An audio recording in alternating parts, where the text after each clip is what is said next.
Cleveland, an overcast Saturday afternoon. We will see some of the bright stars in baseball. Francisco Lindor, a tremendous shortstop for the Indians and for the Twins. Byung-Ho Park came over as a free agent, has been very, very good early on for the Minnesota Twins. It is the Minnesota Twins and the Cleveland Indians from Progressive Field here in this American League Central matchup. And hello everybody, Justin Kutcher alongside CJ Nikowski.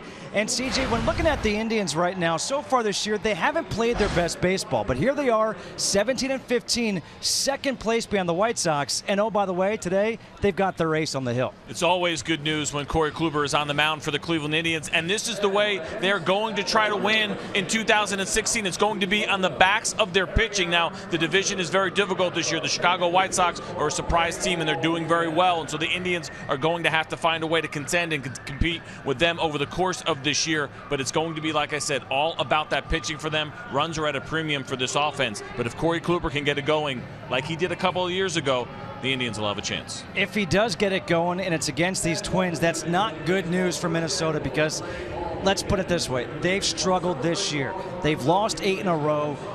But when you look at this team, you've got to look for some positives. So what do you look at for this team and find the positives? You have to when you have these kind of years, and I've been on these kinds of teams, and it's very easy to keep your head down. But there are a couple of things going pretty well for the Minnesota Twins right now. One of those things is that Joe Mauer is back, and it seems like the vision is much better than it had been, recovering from that concussion. Pitch recognition is up, the walks are up, the strikeouts are down. The other one, of course, that we mentioned, Byung-Ho Park, the guy that they bring over from South Korea, has shown tremendous power. He hit 2 huge home runs here last night. That is some good news as well for the Minnesota Twins. They got to get this thing turned around, stay focused on the positives. Joe Mauer, Byung-Ho Park have been 2 of those. The high expectations after last year, the start to this year.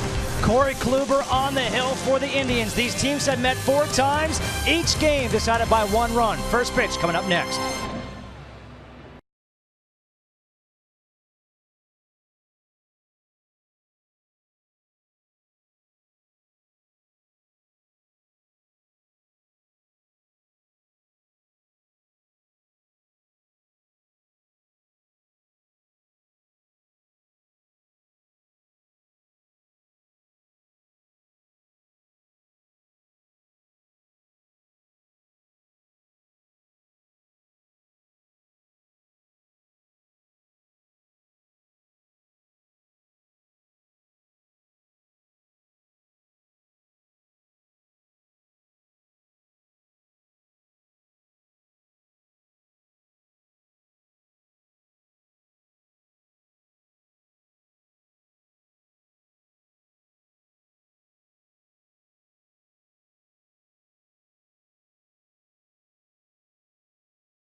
CJ Nikowski. It is a chilly Saturday afternoon, 50 degrees. Corey Kluber on the mound for the Indians.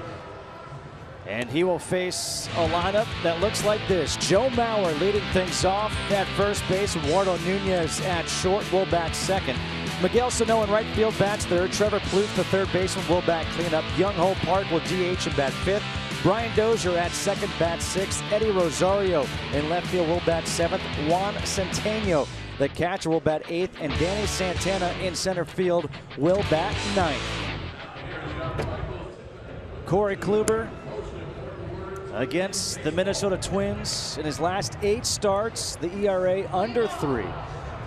The Twins are hitting just over 190 against them. And that's probably what sticks out the most, a 192 batting average against. There are certain lineups that you're comfortable against, certainly certain ballparks. For Corey Kluber, he's done very well against the Minnesota Twins. The defense behind Kluber in the outfield from left to right. Rajay Davis, Tyler Naquin, and Marlon Byrd around the horn in the infield.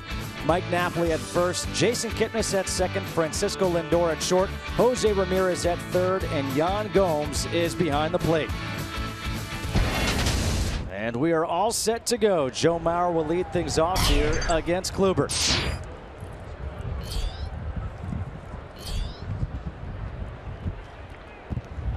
And the first pitch from Kluber is a fastball. Missing low and inside for ball one. The umpires today behind home plate, Angel Hernandez at first base, Sean Barber, second base, Will Little, and Ted Barrett, the crew chief, is at third. There's a fastball in there for a strike. 1 ball and 1 strike to Mauer, who has always had a good eye at the plate. 291, a home run, 9 RBIs.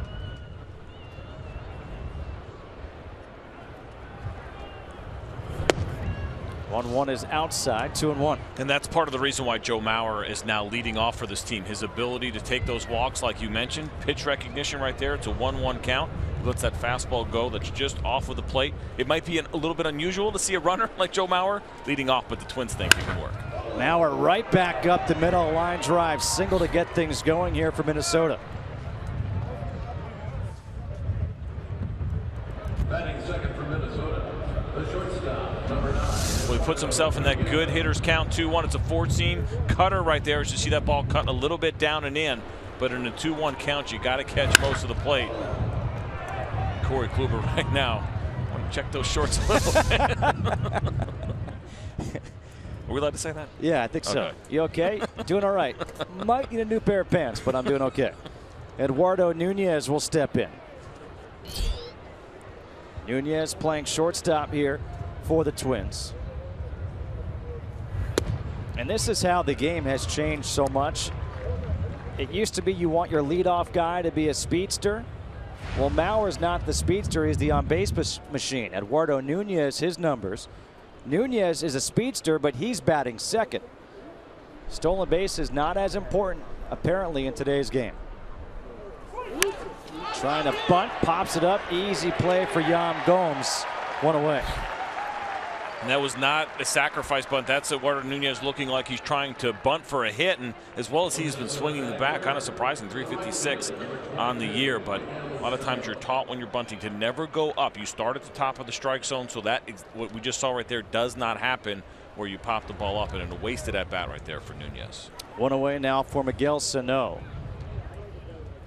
And Sano is a guy who, it's so important for him not to take what he does defensively to the plate. His numbers, 234, 5 home runs, 14 RBIs. He has tremendous power.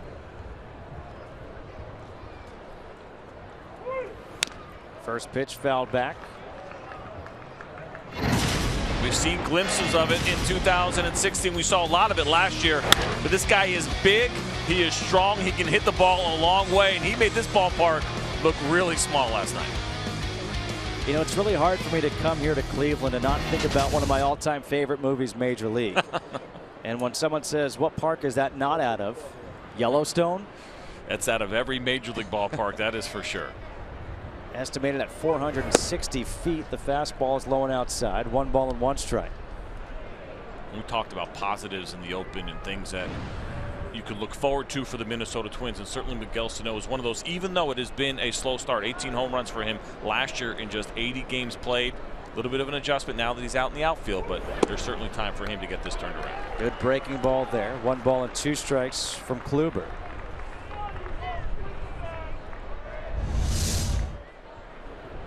You see the breaking ball right there. It's kind of a hybrid of a cutter and a curveball. We were talking to Terry Francona, the manager of the Indians, prior to the game, and even he was like, "I cutter, curveball, slider." I'm not sure. This is breaking pitch. Well, we know what that is. That was a fastball taken for strike 3 for out number 2. This is a beautiful pitch right here from Corey Kluber, trying to go in and look at the glove, not even moving at all from Yan Gomes. And the curveball before sets that up. You throw the breaking pitch away, come back with the fastball in. It's a deadly combination. 2 away here in the first. Now for Trevor Plouffe.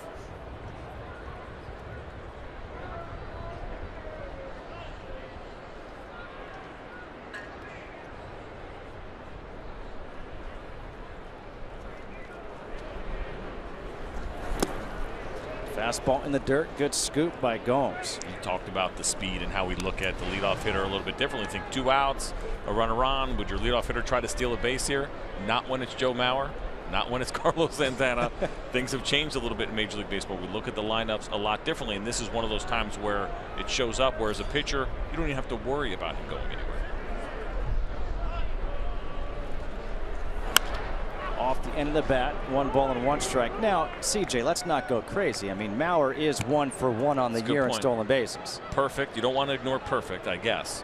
But I know if I'm pitching this game right now, I can completely get locked in to the hitter and Trevor Plouffe and not worry about at all what the runner at first base is doing. Kluber looks into Gomes. Fastball blown right by him. 1 ball and 2 strikes.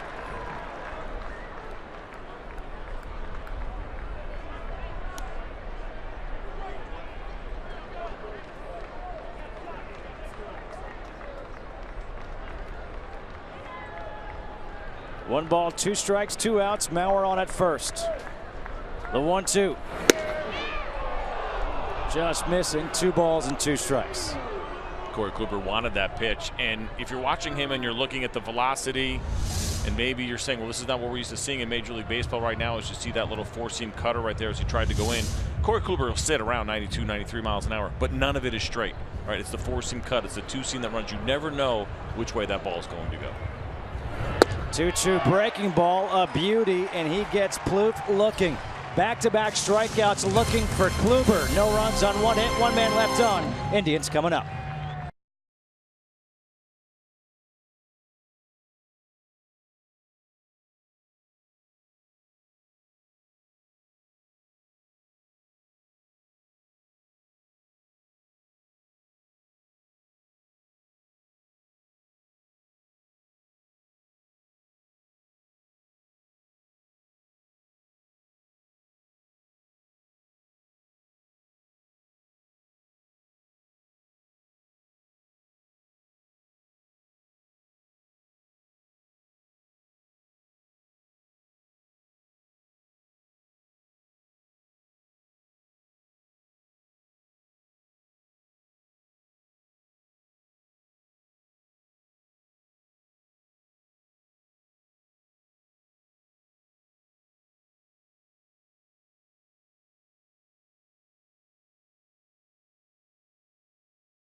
The lineup that he puts out for this game 2 of the 3-game series. Carlos Santana will lead things off. The DH, Jason Kipnis bats second. Francisco Lindor in the 3-hole, followed by Mike Napoli, Jose Ramirez, Marlon Byrd, bottom third, Yan Gomes, Tyler Naquin, and Rajai Davis against Ervin Santana. And the first pitch is inside to Santana. 1 ball and no strikes. Ervin Santana's numbers on the year, 0-2 with a 3.86 ERA. Making his second start since returning from the DL. He was on the 15-day DL with a lower back strain.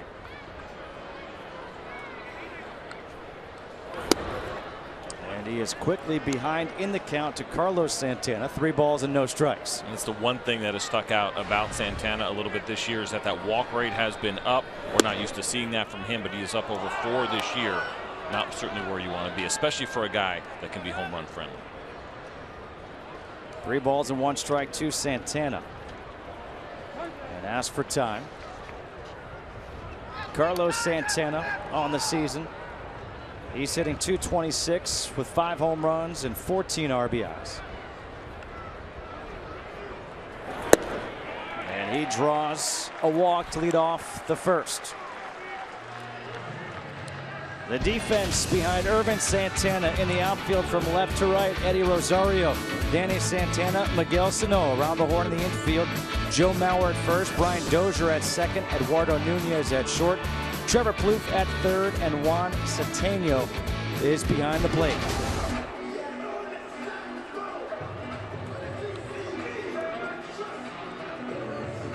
Again, with Jason Kipnis coming up, 287, 4 home runs, 16 RBIs. With Carlos Santana on leading off, he is 2 for 3 in stolen bases, but not a real threat. And the first pitch, breaking ball, is in there for a strike to Kipnis.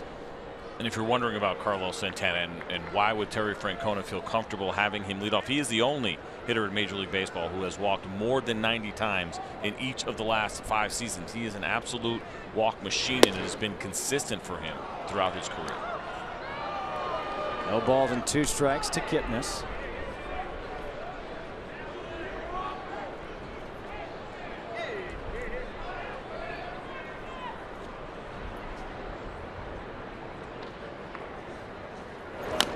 Breaking ball, good job by Kipnis to get a piece of it because that was nasty. Good slider down and in. We call that the back foot breaking ball. As a right-handed pitcher trying to throw that ball down and in, going for the strikeout. So now Ervin Santana has a couple of options here. He can try to locate a fastball off the plate to set up his next pitch. He could go with his changeup down and away, but the one thing you don't want to do here is throw a strike. Fouled away again, stays 0-2. Kipnis checking the bat, making sure it's not broken.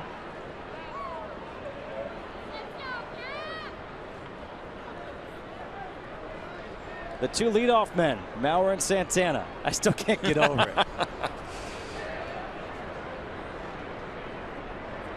Another 0-2. Inside, 1 ball and 2 strikes. And let's see if that sets up something outside now for Ervin Santana.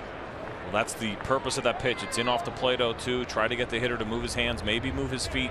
Now you have all kinds of options. You can go to that slider down and in. You can go to the changeup or fastball away. Looks like they're going to try to go in. Breaking ball pulled. Mauer, the nice backhand play to second for 1, over to first. Ervin Santana gets there, but Kipnis beats it out. It's never a fun play for a pitcher when you have to get over there and you know that it's going to be close. You're trying to get to the bag. You have to look for the throw. Ervin Santana got over there in plenty of time, did not hesitate. The only thing I saw in this was there wasn't much of a stretch from him. As we watch this here and watch Jason Kipnis get out of the box and bust it the entire way. But watch Santana. Not really much of a stretch there. Just kind of let that ball come to him. Had he gone out there and stretched, maybe they would have had a chance. And looks like maybe they'll waste a little time to see whether or not they want to challenge that. Joe Mauer is looking into the dugout to see what they want to do. This has been a little bit of an issue, I think, for fans as they watch games and saying, okay, we understand instant replay is good for the game, but how do we speed it up? This is part of the problem, I think, right here as we watch this replay. I think he's out. They're probably going to get this thing overturned, and it is going to replay. But the process of making this happen faster. You and I are sitting here in this booth. We have watched a replay. We know that Jason Kipnis was out. We know that there was 2 outs. let's see how long now it takes the umpires to get this and keep this game moving. An early challenge here by Paul Molitor and the Twins. If it is reversed, it will be a 3-6-1 double play, and that shot right there, that to us seems pretty obvious, pretty evident that it will be overturned. The way that the rule is written is that the ball has to be in the back of his glove. Not that it goes through his glove, but you actually have to see that baseball hit the back of his glove, and they got it right.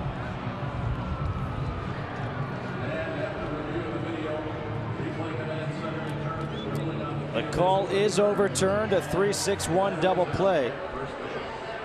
And now the bases are empty for Francisco Lindor.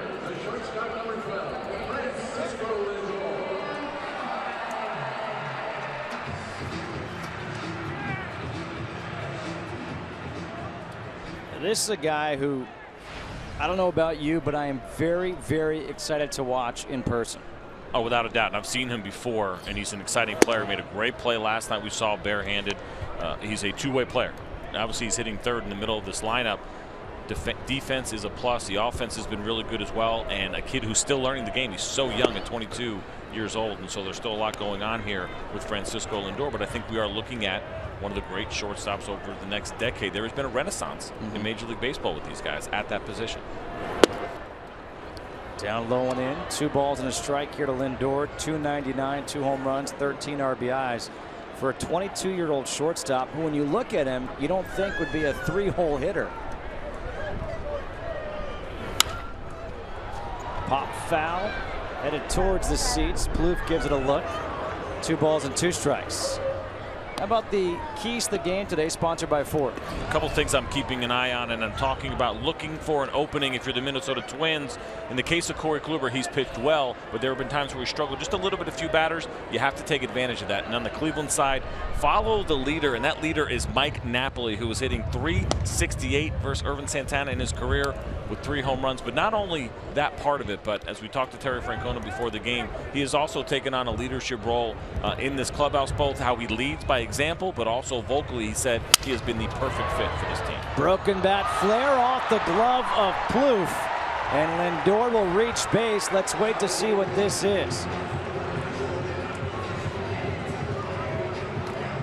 Trevor Plouffe will be the first one to tell you that he probably should have caught this ball. We'll see how it's scored. He did leave his feet, and so more often than not, anytime a fielder leaves his feet, you do not see an error called, especially on a dive or a play that he's sliding. But because he kind of jumped, I have a feeling they may give this a hit. We'll see.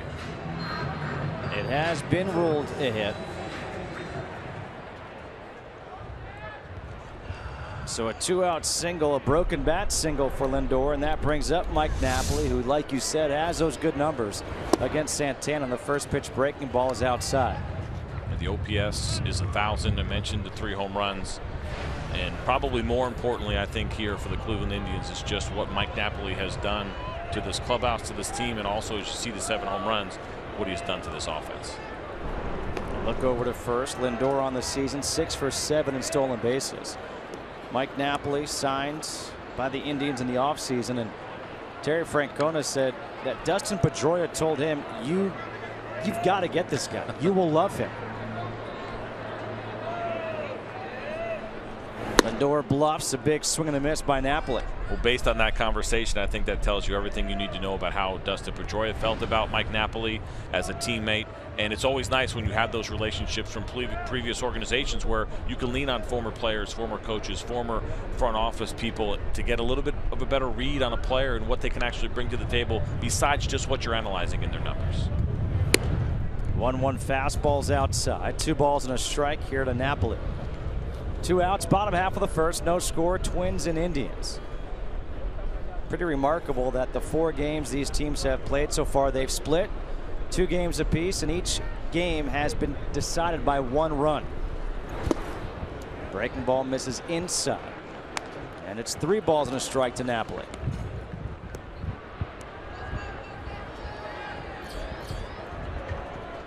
Jose Ramirez on deck.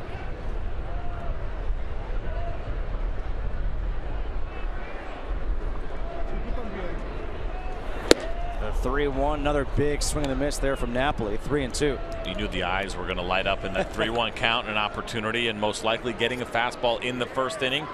Mike Napoli has never been one to shorten up his swing, especially in that kind of count. And fortunately for Ervin Santana, he was able to get it past Napoli.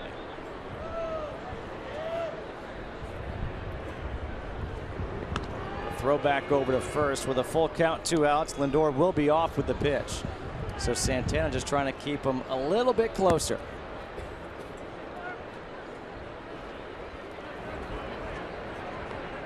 There goes the runner. Napoli in the air to center field. Santana came in, now goes back out and makes the catch to end the inning. Napoli hit it hard, but Santana makes the play. Coming up, Young Ho Park hit 2 home runs last night. What will he do for an encore? He leads off in the second.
Top of the second, no score, Byung Ho Park to face Corey Kluber.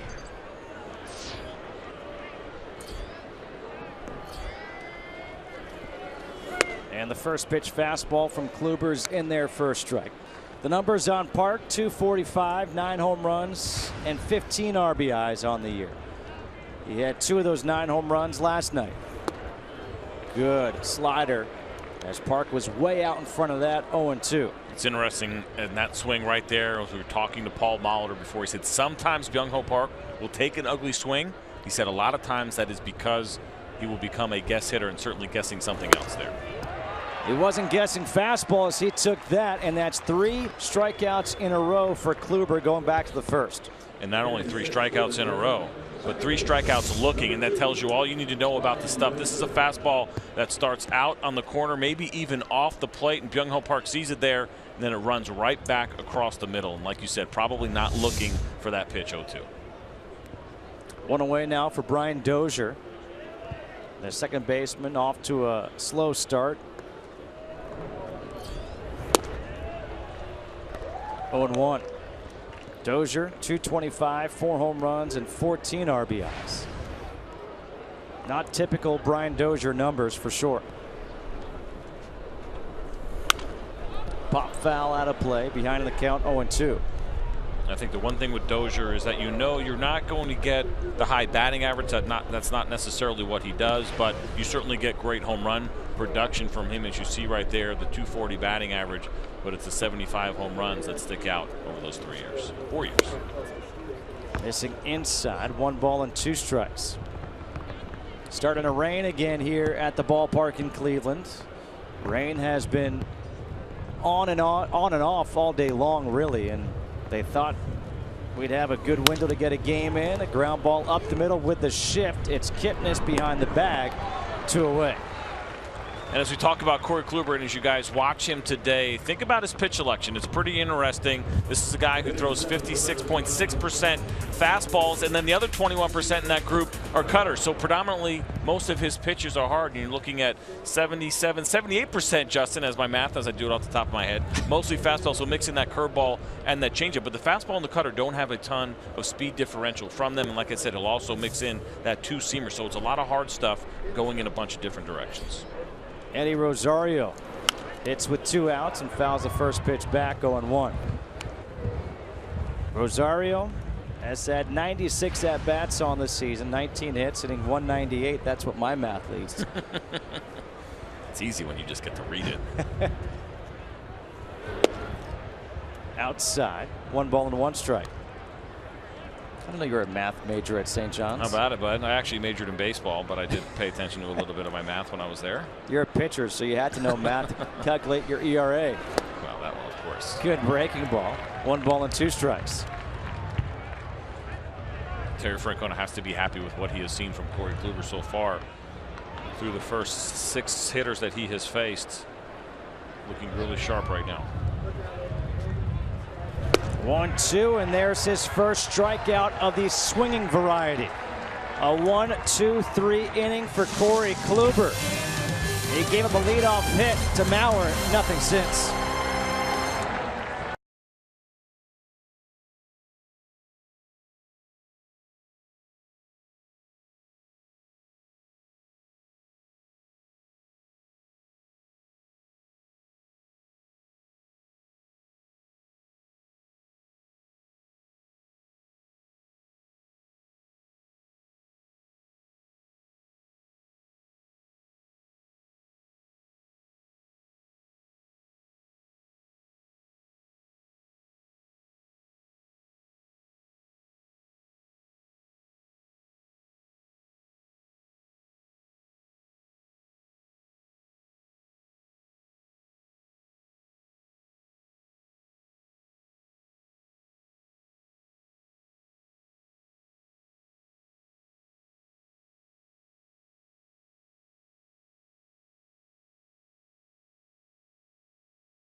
Bottom second, Jose Ramirez takes the first pitch fastball inside from Ervin Santana.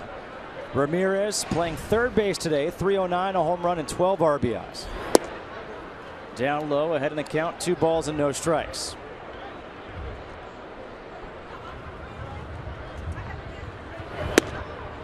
And their first strike, 2-1. One of the things you have to like about Ervin Santana is the tempo in which he pitches. Pitching coaches, managers love this. Gets the ball, you watch him look right back on the pitching rubber, doesn't waste a lot of time at all. Looking in, you see Jose Ramirez actually putting his hand up and asking for just a little bit of time in between pitches. Tries to go back-to-back breaking balls. Ramirez lays off that. Now 3 balls and 2 strikes to Jose Ramirez.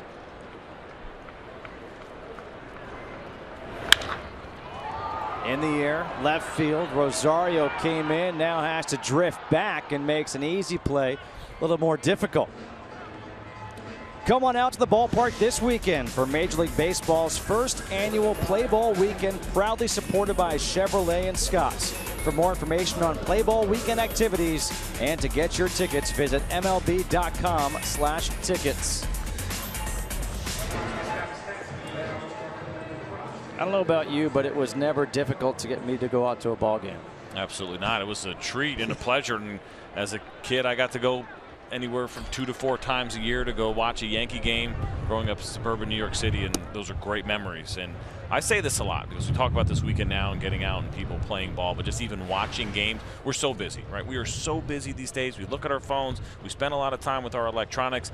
A baseball game is a perfect place to come out and spend a couple of hours with your family, with your kids, where they're forced to stay with you. They can't run off and do something else, and it's really a great family experience because of the pace of how baseball works. A lot of sports don't offer you that opportunity. Baseball is very special in that way. 1 ball, 1 strike to Marlon Byrd off the glove of Santana. 2-1. I mean, going to ball games as a kid, that was the highlight of my spring and summer. Absolutely, I'm with you. I still have those memories of walking through the corridors of Yankee Stadium, and as you're walking to your seats, you get to peek through a little bit and you see that little glimpse of the field and the greenest grass you have ever seen. Those are terrific memories that never go away. A 2-1 from Santana, foul tipped into the mitt of Centeno. 2 balls and 2 strikes.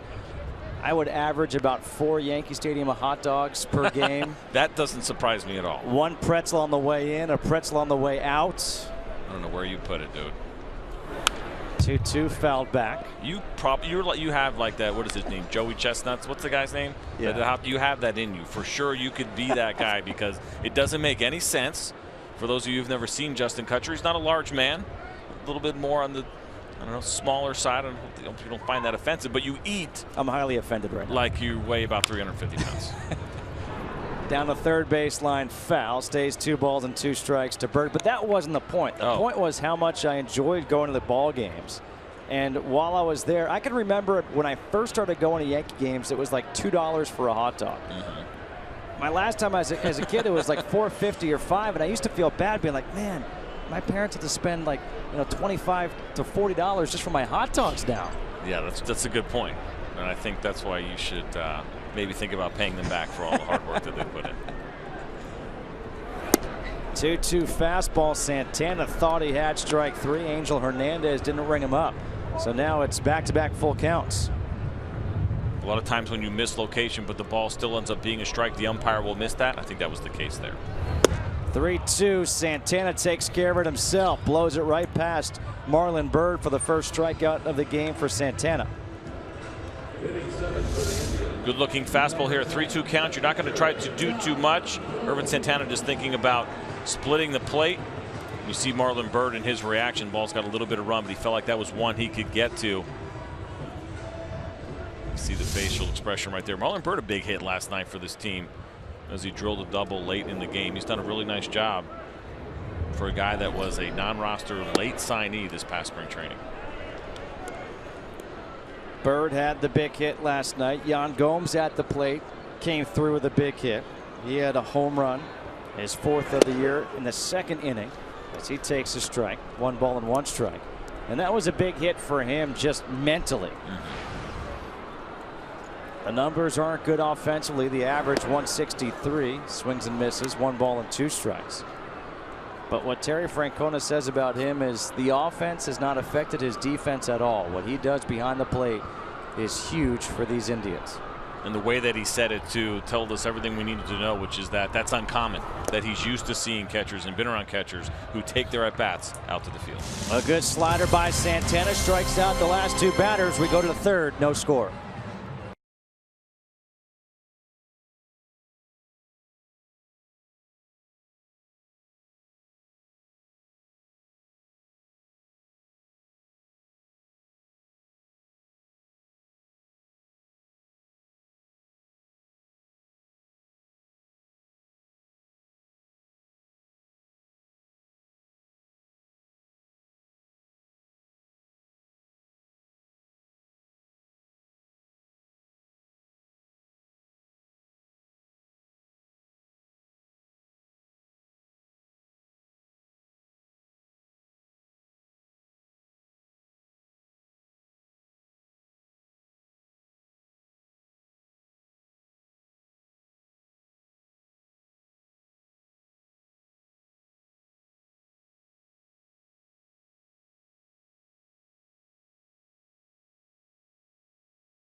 the last 5 men that he has faced. Top of the third, Juan Centeno will face Kluber. Centeno 3 for 8 on the season.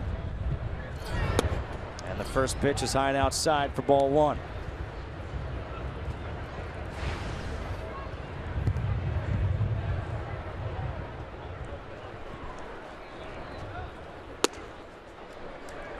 Fastball's outside. Gomes, he pumped twice, throwing that ball back to Kluber. He thought he had a strike.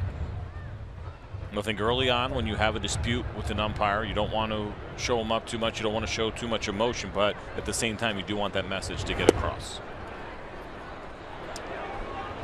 Now it's 3 balls and no strikes. Although Angel Hernandez has been around this game for a long time, and you're probably not going to influence him one way or the other.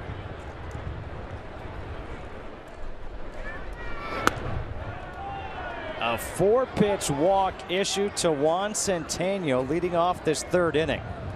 Time for a game break. Let's go back to LA and check in with Kevin Burkhardt. The center fielder, number 39, Kenny Santana.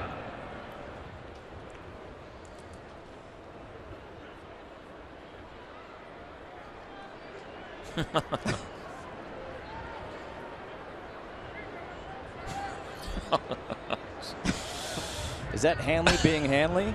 I mean, I'm not looking at the box score. I'm not watching the game. I'm going to guess that they had a pinch runner, at least I hope, because trying to bunt with David Ortiz on third base, that's a recipe for disaster. Danny Santana, 246, a home run, 4 RBIs. Took the first pitch for a strike. Playing in at third is Ramirez, anticipating a bunt. Not bunting, swinging away, popping one up. Down the left field line, long run. Lindor is over in fair territory to make the play. One away now for Joe Mauer. And Mauer, you think back to when he first came up and all the way up through his MVP season of '09, people were talking about him being maybe the greatest hitting catcher of all time. And all of a sudden he had the concussion, his numbers have decreased. But the good thing, as you mentioned in the open, is this year he's starting to see the ball better again. His average is back up. The home run numbers were never there other than that MVP season.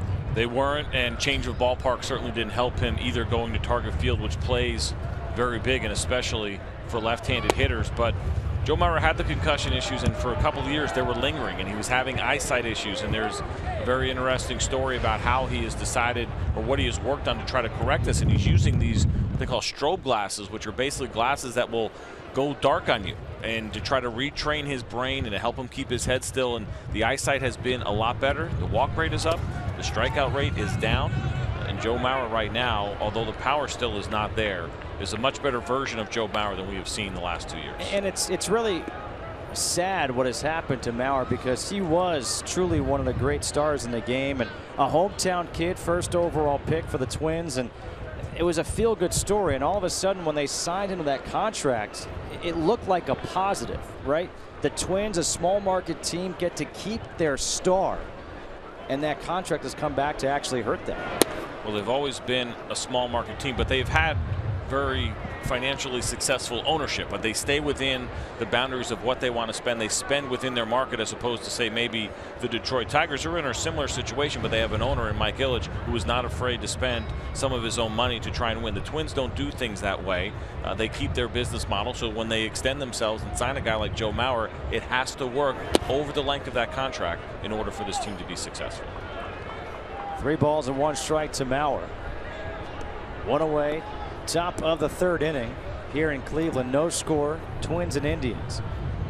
Game 2 of this 3-game series here. Last night the Indians won in come from behind fashion, 7-6. The Twins, they've lost 8 in a row, 2-16 on the road this year. Fastball called for a strike at the knees. Now Mauer is not happy with home plate umpire Angel Hernandez. Well, you're getting this on both sides, right? You're getting pitchers who are complaining at least a little bit, or at least giving Angel Hernandez a second look on some pitches that they thought that were strikes. Now we're talking about Joe Mauer, who's got great plate discipline, great pitch awareness, thinking that 3-1 pitch was a ball. The 3-2 inside out to left field. That'll fall in front of Rajay Davis. Holding up at second is Centeno. So Mauer is 2 for 2 against Kluber. He is the only guy to get a base hit so far for the Twins against Kluber. This is a great job on a 3-2 pitch. A lot of guys, they'll get big guys and they try to yank out of the ballpark. But look at Joe Mauer. The fastball, actually a cutter, ends up coming back down and in. But instead of trying to pull it, he keeps his hands in, just tries to get the barrel to the ball himself. A nice line drive to left field.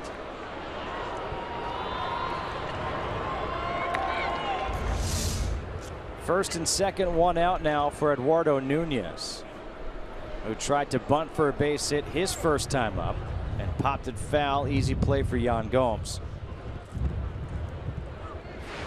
Twins threatening here in the third.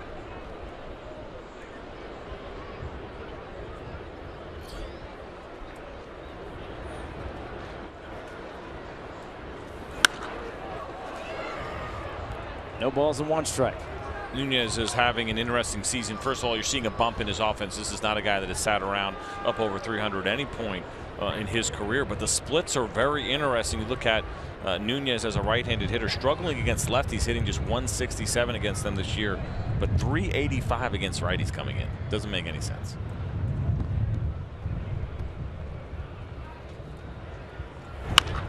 Ground ball, second base, Kipnis to Lindor to first, and a 4-6-3 inning-ending double play. First and second, one out. They couldn't get it done. When we come back, we'll be joined in the dugout by Twins starter Phil Hughes.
Tyler Naquin leading things off against Irvin Santana, drops the curveball in there for strike one. Naquin on the season, .315, 17 for 54, no home runs and 2 RBIs. Ground ball, Tapper past Santana. Plouffe was late to react. Nunez the bare hand and an infield single for Tyler Naquin. A delayed reaction there by Trevor Plouffe allowed the base hit for Naquin, as we now welcome Phil Hughes, who's joining us from the Twins dugout. And Phil, thanks for joining us. Appreciate the time. Everyone knows the struggles the Twins have gone through this year. So for you, for the guys in the clubhouse, what do you say on a day-to-day basis to get things going back in the right direction? Well, I mean, that's the difficult part. You know, we try to stay positive, stay smiling, having fun playing this game. Because as you guys know, if we start you know, getting down in the dumps and the mood's not good in the clubhouse, then this thing's just going to snowball, and that's not a good thing. So we just have to stay as positive as possible and treat every day like we're 0-0 and not worry about our record. Broken bat in the air by Davis. Santana slips, but he's able to get back up, and back to first goes Naquin. Well, I guess that's one way you can have a little bit of fun, is by making fun of your center fielder slipping down, and still making that catch. Is that the kind of thing that you have to do? I mean, ultimately, you guys have to go get it done on the field, as you know. That's always part of it. But the little things about maybe trying to keep guys loose, is that something that maybe you try to do once in a while with yeah, this absolutely. Make fun of each other. I mean, we've found about every way to lose this year so far, and you know, if you can't make fun of yourself, then you know, it's going to be a long season. So yeah, we try to keep it light, keep it positive, and see how it goes. I mean, we're playing with house money at this point. All you can do is go out there and have fun. Phil, this is now your third year playing in Minnesota. What has it been like for you going from a huge market in New York to Minnesota? In your first year, I mean, you put up really good numbers at 16 and 10. Mauer to second for one, back to first. Well, Phil, the good news is if you join us, the game will go by really quickly. I love it. I don't have to answer that question either. The quickest inning in history. Phil, thanks for joining us. No problem.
Half of the third, 5-pitch inning for Ervin Santana, and that was after giving up a base hit. Miguel Sano will lead things off here against Corey Kluber. No score into the fourth.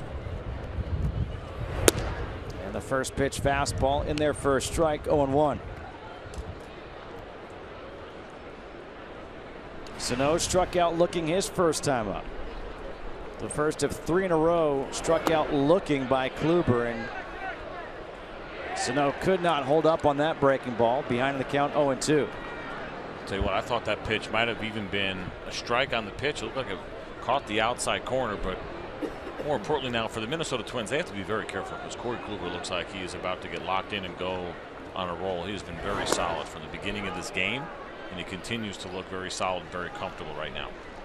You know, you look at Corey Kluber in his last start, his worst start in a long time. At Houston, went 2 2/3, 5 hits, 5 runs, 3 walks, 3 strikeouts. But the start before that, he had a complete game, 5-hit shutout against the Tigers. Whoa, watch out. That sounded like it hit something, as you see Francisco Lindor with his hands on his head. I don't know if it caught the bat or if We just heard it hit off the glove. As we watch a replay here, two-seam fastball that gets away. And it was actually Yan Gomes' glove is the sound that we heard. That'll scare you a little bit. 2 balls and 2 strikes to SANO. And what wouldn't be nice if his Kluber comes back with a breaking ball outside. It's pretty much the game plan and the smart play. We'll see what he decides to do. Goes fastball low and outside. Now 3 balls and 2 strikes. We mentioned the outing, and remember last year Corey Kluber got off to a slow start. And then he had that 18 strikeout game that seemingly came out of nowhere. You know what's in there, but early on in his career, April May have not been his strongest months. SANO pops one up, shallow right. Coming in is BYRD by the line, there to make the catch. 1 away. Tomorrow, NASCAR is back on FS1 as the circuit heads to the Monster Mile at Dover for Sprint Cup Series racing as Jimmy Johnson looks to defend his title from last year. It's all at 11:30 a.m. Eastern, only on FS1, or watch it live on Fox Sports Go.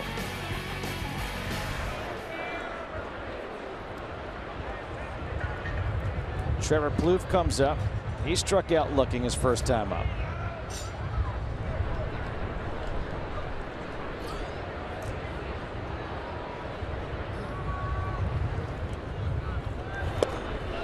Another good breaking ball. Terry Francona mentioned as we talked to him before the game is about how well Corey Kluber can shape his breaking ball, and that essentially means that moving it the way that he wants it to move in different directions, whether it goes a little bit more horizontal, whether it goes a little bit more vertical. It's a pitch that he has great feel for. On the outfield grass, LINDOR battling the wind makes the catch. 2 up, 2 down here in the 4th. Follow live baseball with the MLB.com at-bat app. Stay up to the moment at any moment with game day, live game video highlights, StatCast, news, and more. Download MLB.com at-bat, the #1 app for live baseball on your phone and tablet.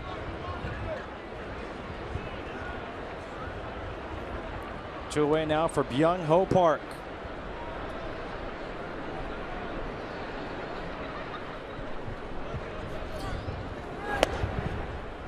Fastball misses inside for ball 1. This is looking like a really good investment here for the Minnesota Twins. Of course, last year we saw Jung Ho Kang come over from Korea, the first hitter to come from the KBO directly to Major League Baseball. He did a great job, and so the Minnesota Twins looking in the market and see Byung Ho Park, and they sign him up to a 4-year, $12 million contract. That $3 million a year is below the average Major League salary, and so far so good. The power that he had in Korea has translated here in Major League Baseball. Inside, 2 balls and 1 strike. Now, of course, with Park, what it has done is created almost like a log jam of players, and where do you fit these pieces into this puzzle? A breaking ball foul, 2 balls and 2 strikes. The American League rookie home run leaders, Park has a comfortable lead with 9 after hitting 2 last night. But the issue with Park coming over is now you have to move Miguel Sano and make him play the outfield. Up and in, 3 balls and 2 strikes, and Sano has not been comfortable out there. Plouffe is still at third base. Park is DHing. He could also play first base. Maurer plays first base. So what do you do? How do you fit these pieces to make the correct puzzle? It's been difficult for Paul Molitor. I think it's been an absolute challenge, and the biggest mystery has been the Miguel Sano piece of this, because he goes into right field. He's not an outfielder. He's a big guy, and so you know you're probably not going to get great defense. He has struggled out there defensively, and without a doubt it has affected his offense, and so that's probably been the biggest issue. Now, if he can get right field figured out and hold it down decent enough, just like you saw Kyle Schwarber go to left field with the Chicago Cubs, even though he's hurt now, you're just looking for average defense, but it not affecting his offense. Well, that has not been the case here in Minnesota, and so they are going to have to figure this out. If it doesn't work out, they're probably going to have to move one of those guys that you mentioned. Brian Dozier at the plate with 2 outs, and he takes that first pitch slider. First strike. Dozier grounded out to second his first time up, but it was really right up the middle, but the shift worked with Jason Kipnis playing behind the bag.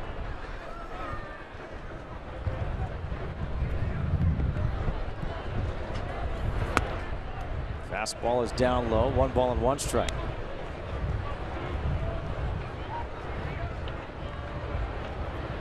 more often than not, when you take an infielder and put him in the outfield, it's usually in left field. Right field is a premier position defensively. You need a lot of things to happen out there. And SANO has the arm, but that's certainly part of it. But getting reads on balls has been a little bit of an issue for him. And I've heard guys talk about this before. When they change positions, they understand it's best for the team. But when you're not contributing defensively and you're actually hurting the team defensively, you get embarrassed. And it can be really tough on guys. And Miguel SANO right now, I think, is realizing that struggle. 2 balls, 1 strike to Dozier. Ground ball, third base. Ramirez will go to second for the easy out, and that will do it. No runs on no hits, 1 man left on. When we come back, Francisco Lindor bats second in a scoreless game here in Cleveland.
Jason Kipnis will lead things off here in the 4th for the Indians against Urban Santana. And the first pitch, breaking ball's in there for a strike. 0-1. Kipnis grounded into that 3-6-1 double play back in the 1st. That the Twins challenged because he was ruled safe initially. And they went to the replay and they saw that it was clear he was out. Low and inside, 2 balls and a strike. Kipnis, a guy who has more of those traditional splits, has struggled against left-handed pitchers this year, but as he faces the righty Santana, 329 coming into today's game. Ahead in the count, 3 balls and 1 strike. 50 pitches for Urban Santana through 3+ innings. He's had a lot of 3-ball counts already. Pop foul out of play, 3-2. He has, but you know, when you watch those games where you get guys that'll be behind in the count constantly and it feels like it's taking forever. I know you and I have both called and watched and I even participated on the wrong end of some of those games. But Urban Santana is keeping that good pace, and I think that's the one thing that is sticking out. And so even though he's gotten behind a few guys, it doesn't feel the same, or it doesn't feel where he's laboring. The pace has still been really, really good. And again, pitching coaches love that. Your defenders love it. The guys sitting behind you, even if you are having a little bit of an issue with strikes, you're keeping them in the game by keeping the game moving. 5 full counts already for Santana. And that was foul tipped in and out of the mitt of Santana. And you heard him kind of gesture there at something, I think in Spanish, because he felt like he should have been able to catch that ball. And for me, I'm always amazed that catchers can hold on to those foul tips. I guess it's a skill of having good hands, but if that ball is going to change direction and coming at the speed that it's coming at the last second, it just absolutely fascinates me that they ever catch foul tips. 3-2, pulled to first. Nice high bounce from Mauer. One away. That brings up Francisco Lindor. We talk about the emergence of the young shortstops in Major League Baseball as renaissance of sorts. And Lindor is in that list, in that group of studs. If you're a fan right now, you're very lucky to be watching, I think, what we're seeing here in Major League Baseball. You and I, as fans, a decade or so ago, got to enjoy it with Derek Jeter, Alex Rodriguez, Nomar Garcia-Parra, Miguel Tejada. We had such great shortstops for a while. Who did I forget? You're looking at me like I forgot somebody. That was 2 decades ago. Oh, sorry. Well, I like to say That's how trying to make us feel young, man. Come on. But all those great shortstops at that time, especially in the American League, there were so many of them, and now we're seeing it again. And there's a name that's not even, that couldn't make our list. Ketel Marte up in Seattle is doing a really nice job as well. But it's been nice to see, if you're a fan of good young players, all of those guys on that list are worth watching. Pulled down the first baseline. Mauer with a diving stop and flips to Santana. Very nice play by the super athlete in Joe Mauer. Well, this was an incredible play. We talk about him playing first, no longer catching anymore, and you think, well, you're going to get subpar defense. Absolutely not here from Joe Mauer. This ball hit right down the line. It's full extension. Fields it cleanly. Good awareness to turn and throw that ball. And he is just hoping that Ervin Santana is there, because every baseball player has that clock in their head. They know how much time they have, and he knew that he had to get rid of that ball right away in order to get Lindor out. Very nice play. People forget that Mauer was offered a full ride by Bobby Bowden at Florida State to be their quarterback. Instead, he chose baseball. I think after signing his contract, he made the right decision. Yes, absolutely. 2 outs now for Mike Napoli, and Napoli fouls one off the instep, 0-1. But think about this. Derek Jeter, Alex Rodriguez, that was 1996. Nomar Garcia-Parra. It's now 2016. It is scary that it's 2 decades ago when we first started talking about that. The heyday, the greatest time for shortstops in baseball history. It was a really good time, but I think, you know, things happen. I think things go in cycles, and we went through a period where we were not seeing the replacements that we thought we were going to see as those guys started coming off of shortstop. Obviously, Derek Jeter played a really long time and stayed at that position. Alex Rodriguez went off that position. We saw Nomar near the end of his career and a lot quicker than these other guys have, but it's part of the game, and I think it's just, we go in cycles sometimes, and it's really nice to see the development of these guys. But think about this, you mentioned it as we watched a replay of this foul tip that Mike Napoli catches right off the top of his foot. But think about it, so it was 20 years ago when these guys, you know, were young and just being born, a lot of them. They were watching these guys, right? We hear Carlos Correa talk about Derek Jeter, and we hear even, you know, Troy Tulowitzki, of course, went through as a Derek Jeter fan. So they got to watch it, and now we're kind of seeing these guys now come into their own at the Major League level. The 0-1 to Napoli, misses inside. 1 ball and 1 strike. You ever think about what would have happened for A-Rod had he not gone to the Yankees and not switched to third base? I mean, I think he would have been there eventually anyway, just because of his size, because he's, you know, he's a big shortstop, obviously. I played with him in Texas. I played with him in New York, and without a doubt, one of the biggest shortstops I've ever played with physically. I don't know. It's hard to say. I mean, I think eventually he would have moved off of that position anyway. Just probably, obviously, would not have happened immediate like it did when he went to New York. 2 balls, 2 strikes to Napoli. 2 outs here in the 4th. No score. Twins and Indians. Justin Kutcher alongside C.J. Nitkowski from Progressive Field, although it'll always be the Jake to me.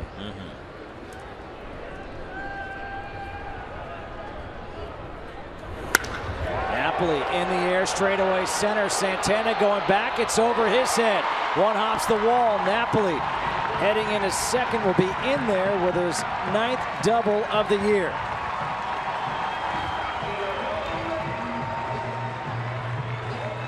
Well, I guess the foot is fine for Mike Napoli, as we saw earlier, that foul tip off the top of his left foot.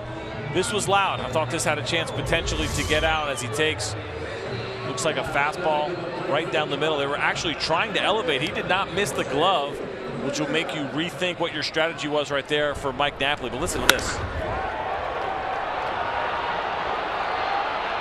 That is loud, and that's the kind of sound that pitchers never forget. But I don't know if I necessarily like the idea of trying to elevate a strike on Mike Napoli there for Ervin Santana. If you're going to go up, it's got to be up out of the zone. The 200th career double for Napoli. He's in scoring position with 2 outs now for Jose Ramirez. Ramirez flew out to left field, his first time up.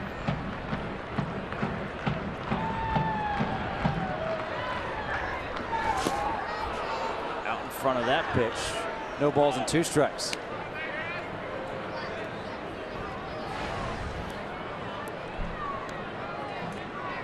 Jose Ramirez at third base today. He is now kind of slid into that utility role.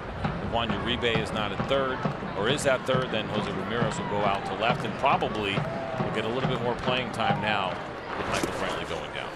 And the dirt. Santana able to make the stop. 1 ball and 2 strikes. You mentioned Michael Brantley. He's going to go see the doctor who performed the surgery on Tuesday.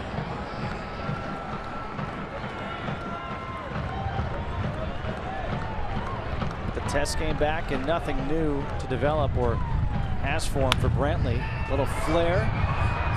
Shallow left, and that's going to drop in for a base hit. Napoli comes in to score an RBI single for Ramirez. And that was just perfectly placed. A late break by seemingly everyone there. Rosario from left, NUNEZ from short. Well, this is what happens when you don't hit the baseball on the barrel of the bat. You fool the fielders, and as you see Jose Ramirez, he was jammed on that ball, hit it just above the label, and hit it just soft enough. If he squares that ball up just a little bit, it's probably a routine fly ball, but because he caught it in on the hands, the ball just died. Mike Napoli with 2 outs easily scores on that base hit, and the Indians are the first to break through. A look over to first to Ramirez. That's the second time, though, we've seen Trevor Plouffe kind of react a bit odd to a ball. We saw it once on an infield single by Naquin leading off the third, and now on that one, he was playing back at third, and he may have had a shot, and he just stopped. Well, I think he was fooled by the swing and the contact. For me, I don't know if anybody could have gotten to that ball. It seemed like it was in the perfect spot. Maybe, you know, you start looking at your shortstop and saying, should NUNEZ have gotten that ball? Because he's got the easier angle to it, but I don't know if anybody could have gotten to that one. It was just perfectly placed by Jose Ramirez. Again, a check over on Ramirez. 1-0 Indians now lead here in the 4th.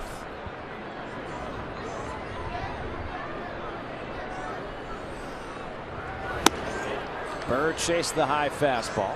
0-2.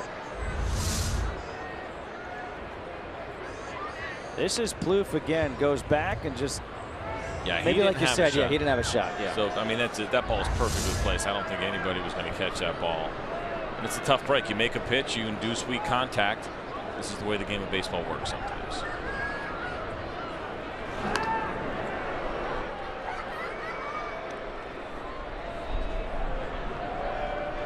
Think about how different this inning could have been. We could be looking at a couple of runs had it not been for that great play that Joe Mauer made on Francisco Lindor. That was an easy double. Looked like off the bat. It'll be 2-0 right now here for the Indians. The fans starting to boo Irvin Santana for checking on Ramirez, who's 1 for 3 on the season stolen bases. No balls, 2 strikes to Marlon Byrd. He strikes out Byrd for the 2nd time today. But the Indians do get a run. An RBI single by Ramirez. 1-0 Cleveland.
Ramirez has the RBI, the only RBI in this game, that RBI little bloop single to score Mike Napoli.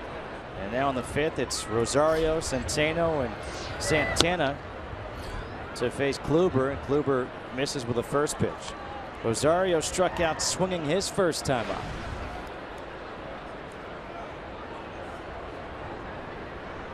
Just 2 hits for the Twins, both of them coming off the bat of Joe Mauer. And make it 3 hits for the Twins, and now Rosario has one of them. This is a fastball right down the middle. Rosario all over it, and a great way to lead off this inning as the Minnesota Twins will try to get back in this one. You see the 4-seam fastball splits the plate. Rosario ready for it. Head down, good at bat, not trying to do too much. Hit right back up the middle, very similar to what we saw from the Joe Mauer base hit earlier. Centeno, who walked his first time out. You wonder if Paul Molitor tries to do anything here with Rosario on at first. 2 for 2 in stolen bases. Centeno, does he bunt? Does he try to have him steal? First pitch in there for a strike, 0-1.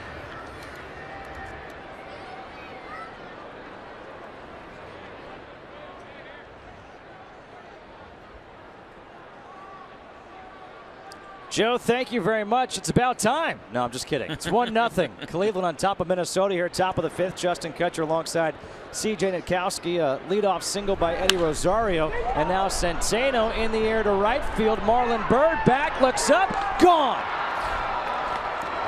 A 2-run shot by Juan Centeno. And now it's a 2-1 Minnesota lead. Well, just a mild surprise, I would say, here for the Minnesota Twins and Juan Centeno. And really, Eddie Rosario, you think about the 7 and 8 hitters going up against. There's a 2-seam fastball grip right there. Ball came back over the plate just enough. You know, it's funny, we saw the swing earlier on a pitch away that we call the front door 2-seam fastball is a dangerous pitch, and that's what Corey Kluber was throwing there. He's trying to start it into the lefty, but if you miss, that ball comes back over the middle, becomes very hittable, and that is exactly what Centeno got, and he didn't miss it. His first major league home run for Juan Centeno. And that gives his team a 2-1 lead. Home runs galore for the Twins in this series thus far. Outside, 1 ball, 1 strike to Danny Santana. What a great moment for Juan Centeno. We saw him kind of a little bit of a fist pump after that ball cleared the wall, and he's a great kid. I played with him when he was 22 years old at the very end of my career in the minor leagues as I was trying to make a comeback. He was 22 years old in Double-A, and I was 39 years old, 38 years old, 39 years old, which is so ridiculously absurd that I was 17 years older than him when we played together. But what a nice moment for him. So congratulations, all the hard work, couple of different teams to get to the big leagues here and get it done and get that first big league home. A flare to left field. Davis comes in over by the line to make the catch, 1 away. And not just a great moment for him, but perfect timing, right? The national audience just joined, and he comes in, first major league home run, bam. You never forget them. Of course, obviously every major league player will tell you about their first home run, who it was also off of, what the pitch was, what inning, what ballpark, all of it. And he gets to say that he did it against Corey Kluber to take the lead in Progressive Field. That is a very cool moment. 1 out now for Joe Mauer, who's 2 for 2. A single up the middle and a single to left. And the first pitch fastball is low and inside for ball 1. Mauer with those 2 hits has the average up over 300.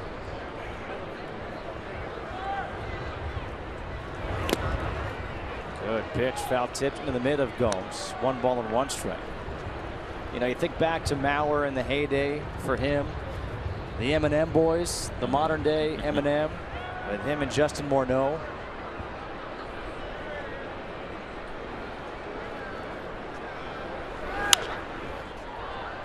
I mean, they were such a dangerous combination in that lineup for Ron Gardenhire and the Twins. Well, especially for right-handed pitchers to try to come in with those 2 guys and to do it at the Metrodome, of course. That ballpark was a really good ballpark to hit in.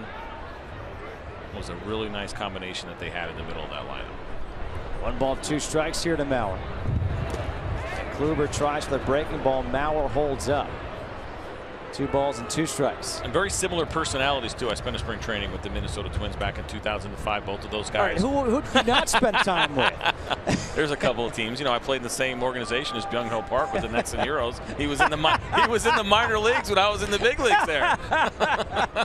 If you can believe that. But my point was very similar personalities, I think, with Joe Mauer, Justin Morneau. Very simple guys, you know, not a lot of excitement to them. Everything kind of even keel.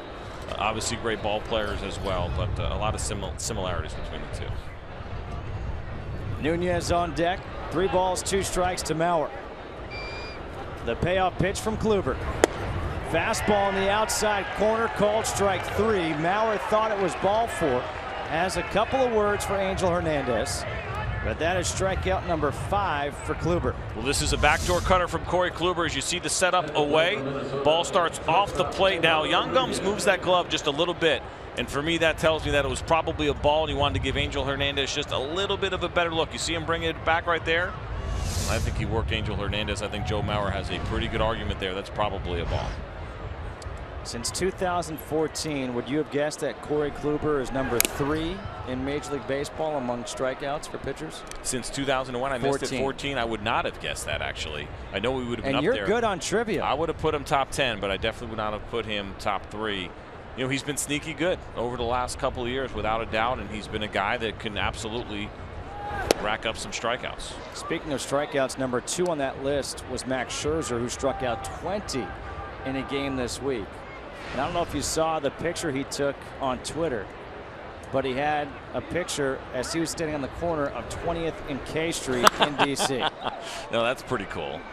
Which, listen, striking out 20 guys is pretty cool. We've only seen it 5 times in Major League Baseball, done by 4 different guys. Roger Clemens, of course, did it twice. I was at 2 of those games. I pitched in the one that Roger Clemens struck out 20 back in 1996 and was sitting in the bullpen as a member of the Astros, and Kerry Wood did it in 1998. Look at this swing. Did you see that? That is, I mean, that is the most Eduardo Nunez swing I have ever seen. If you know him at all, and I'm not even joking around, I did play with him in winter ball a couple of years ago. He's a goofball, man. There's something a little strange about him. I mean, that is fantastic. He keeps the hands back and fights off a tough pitch, but you see him smiling because if you know that guy, you know that is the most Eduardo Nunez swing ever. Come on, Justin, here it comes. I was ready. I stood up at least. Unlike you, just sat here. I knew you were going to catch it. I knew you had me. Let me guess, you couldn't catch it because he was your teammate? No, of course I could. I mean, I'm more worried about making a fool of myself trying to catch that ball. The 1-2. Nunez didn't look good on that swing against Kluber, but the damage was done here in the inning. The first Major League home run for Juan Centeno, and the Twins go on top 2-1.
Yan Gomes takes the first pitch from Ervin Santana outside for ball one.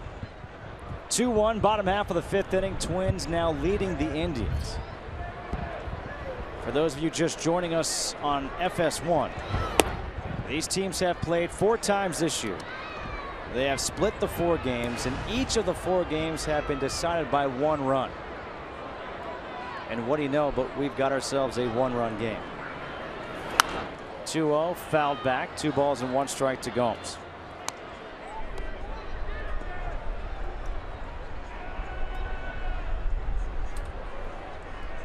Do you like your name? I don't mind it. I mean, you know, yeah, I'm all right with it. The last name, you know, you have a difficult last name to pronounce. You got to deal with some stuff over your life, but yeah, I'm pretty happy with it. But like, you would never think about changing your name? No, I would not change my name. No. Because Ervin Santana did change his name. That's right. Ervin Santana, his given name was Johan Ramon. 2-2 line drive, and Dozier's in a perfect spot to make the catch, and even in that spot, he almost got his head taken off. The Budweiser game summary. Kluber, Santana dueling here, but Ramirez had the RBI single in the 4th to give the Indians a lead. Then Centeno with his first career major league home run in the 5th, a 2-run shot that has given the Twins the 2-1 lead. But going back to Ervin Santana, was given the name Johan Ramon when he was coming up in the minor leagues. There was a guy for the Twins named Johan Santana who is a pretty good pitcher. I heard of him. And he said, I don't want to be confused with that Santana, so he didn't go with Ramon, he just chose Ervin. Because, quote, I like the name Ervin, which is fantastic, because we do see sometimes, right, where people will take their middle names if you have somebody else in your family that has the same first name and last name, and so you go middle name. That seems like that would be the most logical thing to do in that situation, but it ended up being a huge curveball from the man we now know as Ervin Santana. Little known facts.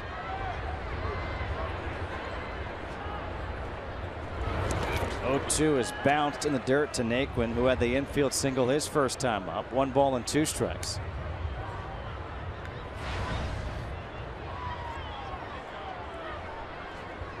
Naquin now 18 of 55 on the year.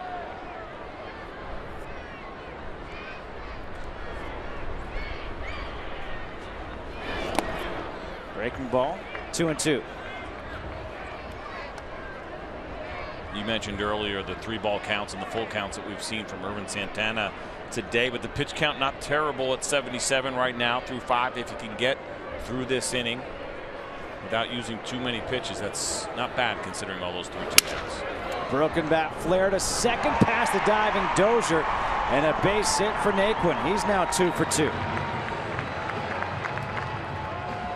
This is what is so great about the game of baseball. Yan Gomes hit an absolute missile in the same exact spot that Naquin hit this ball. He breaks his bat, he catches it on the hand. You watch it there, the replay, it looked like he actually hit it twice, but it was the same exact spot, but he barely hit it.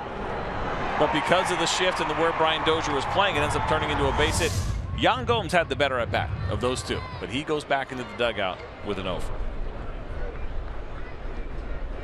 Runner on first, 1 out for Rajay Davis, flew out to center field his first time up.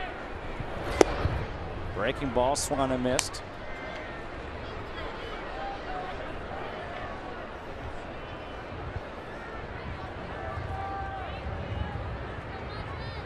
Ervin Santana pitching with a lead here in Cleveland. Something he hasn't done very often. 1-7 with a 6.62 ERA coming into this game in 10 career starts in Cleveland. Made his major league debut here back on May 17, 2005. Also threw a no-hitter here. His only win was a no-hitter. July 27, 2011. Really? That's the way to do it. No hitter, there's a really good chance you're going to win that game. Unless you're Andy Hawkins. That's right. Foul ball. CJ, stand up. Gosh. No, I knew I was safe, man. I knew that wasn't coming to us. I'm not an overreactor.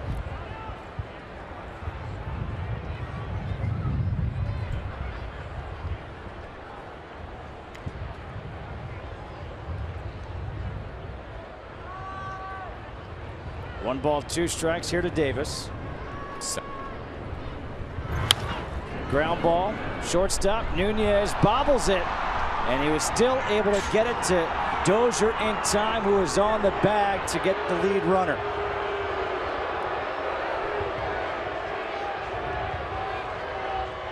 Or was he off the bag? They did call him out, and now Naquin is heading towards the dugout. We see the misplay here, and then tries to flip it with the glove, and the question probably is whether or not Brian Dozier's foot was on the bag when he finally got control of the ball. It certainly appears as we see his left foot right on top of the bag. So absolutely he is out at second. And I love that Nunez actually tried to flip that with his glove at that point. When you're that close, it's a very difficult play. You probably want to see him pick it up with his hand or pick it up and just try to step on the bag yourself. Fielder's choice extends the inning for Carlos Santana. Out in front of that pitch, 0-1. Santana is 0 for 1. A walk, and he grounded into a 3-6-3 inning-ending double play back in the 3rd.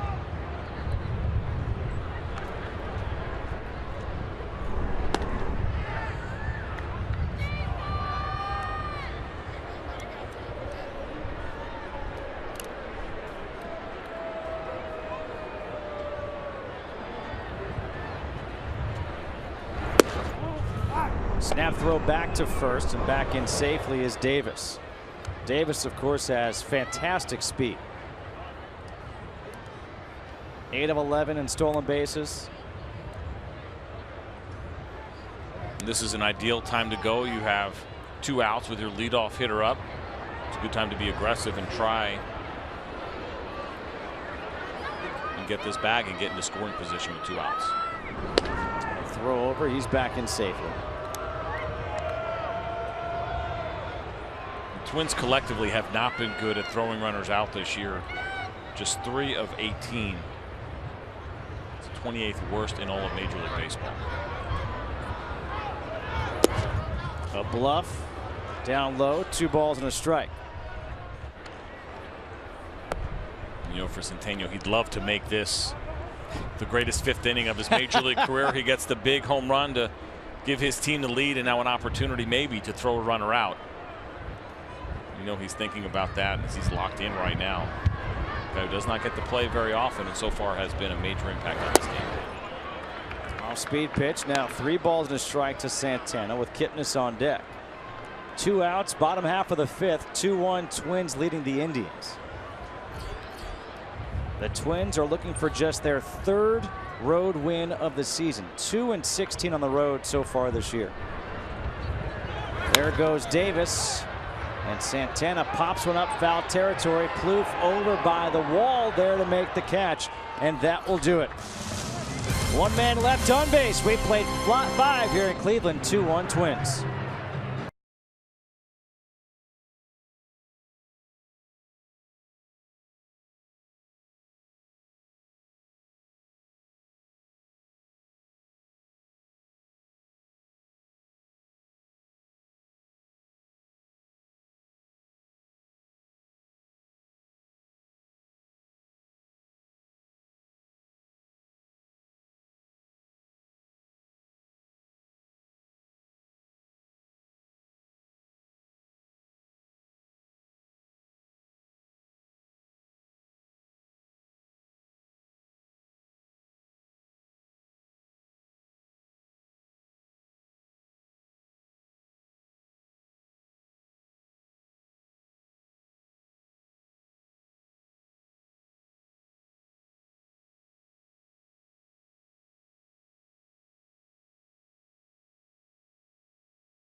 Progressive Fields in Cleveland. Miguel Sano, Trevor Plouffe, Young Ho Park.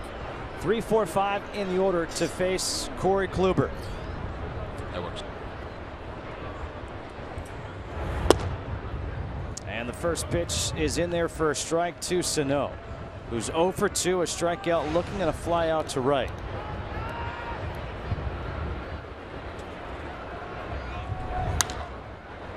Pop foul out of play down the right field line.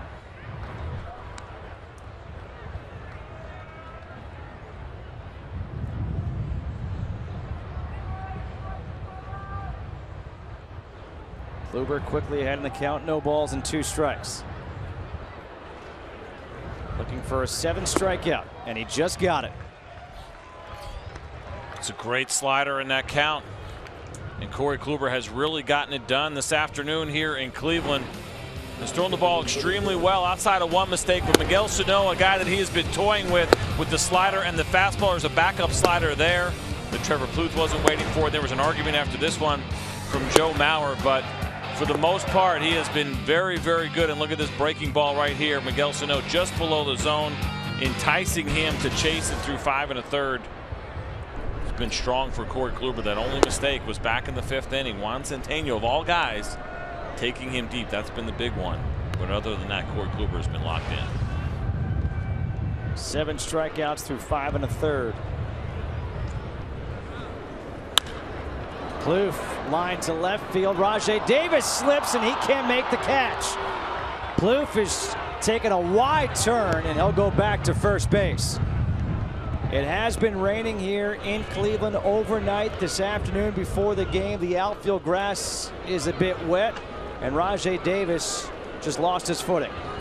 Well, this is the second outfielder that we have seen slip here, which is very unusual.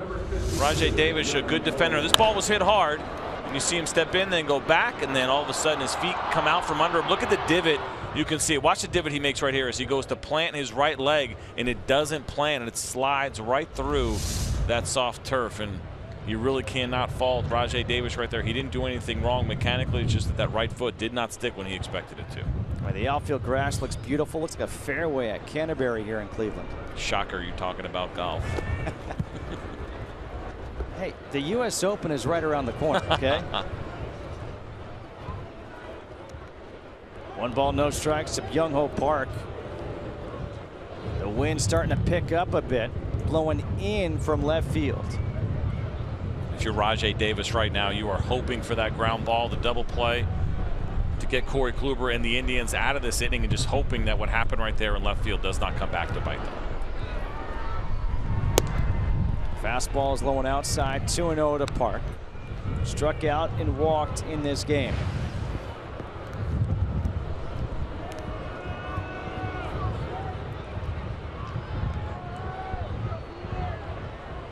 The rain is coming.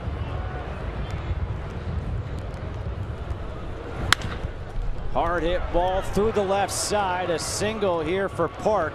And it's first and second, 1 out in the 6th for the Twins.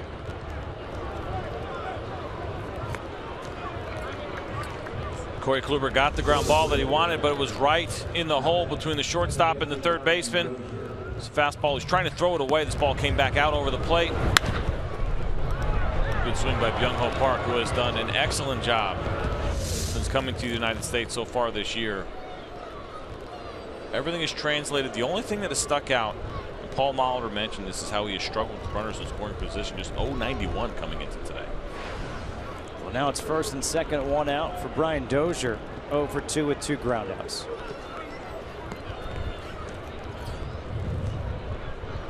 And now the home plate umpire, Angel Hernandez, wants to go out and speak with Ted Barrett, the crew chief.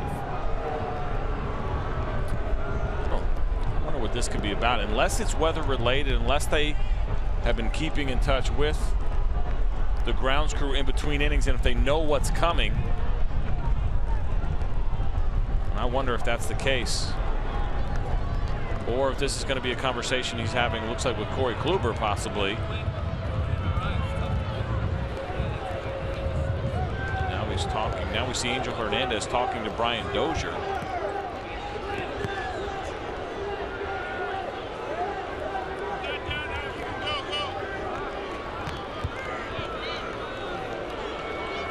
And again, Ted Barrett, Angel Hernandez talking things over.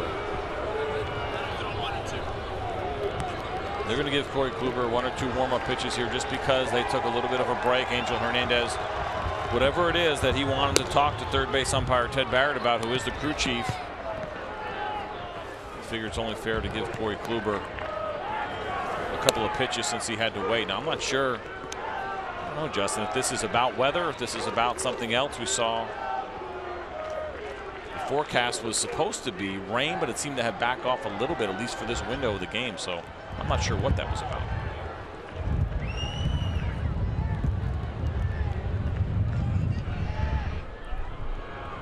This will be the first pitch thrown to Dozier, first and second, 1 out in the 6th. And that hits Dozier. And it looks like it also got Gomes. Or something got Gomes, maybe the bat.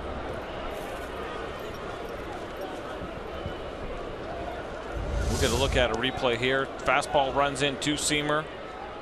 Yep, and it looks like the ball caught Gomes in the side, right in that little area. You see him kind of reach up to grab his neck.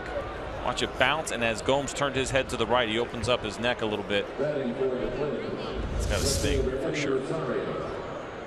So a hit by pitch loads the bases with 1 out in the 6th. And it was Eddie Rosario who got things going last inning with a single up the middle. And by the way, the rain has stopped.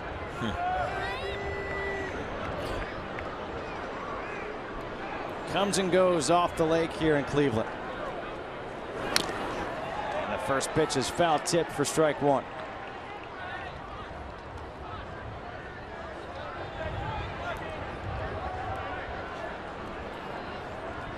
Plouffe at third with a single, Park at second with a single, Dozier at first being hit by a pitch.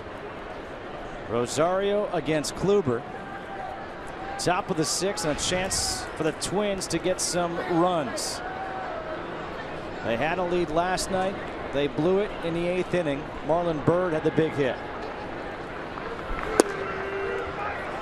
Remember, we talked about this in the open about Corey Kluber and what Terry Francona said will happen with him sometimes, cruising along like he has been today outside of the home run, and then all of a sudden there'll be a handful of hitters where a few in a row where he struggles a little bit, and that's the opportunity for a team to be able to get to Corey Kluber, because you don't want him to be able to settle back down. We see the pitch count climbing up here a little bit, but this is a big opportunity for the Twins to get Corey Kluber when he seems to be all of a sudden off his game just a little bit.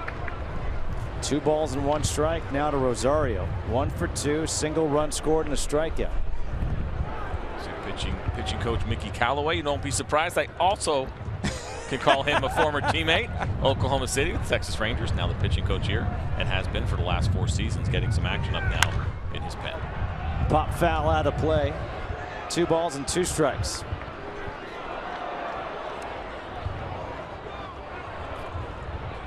Kyle Crockett is the pitcher up in the bullpen now for the Indians. The left-hander.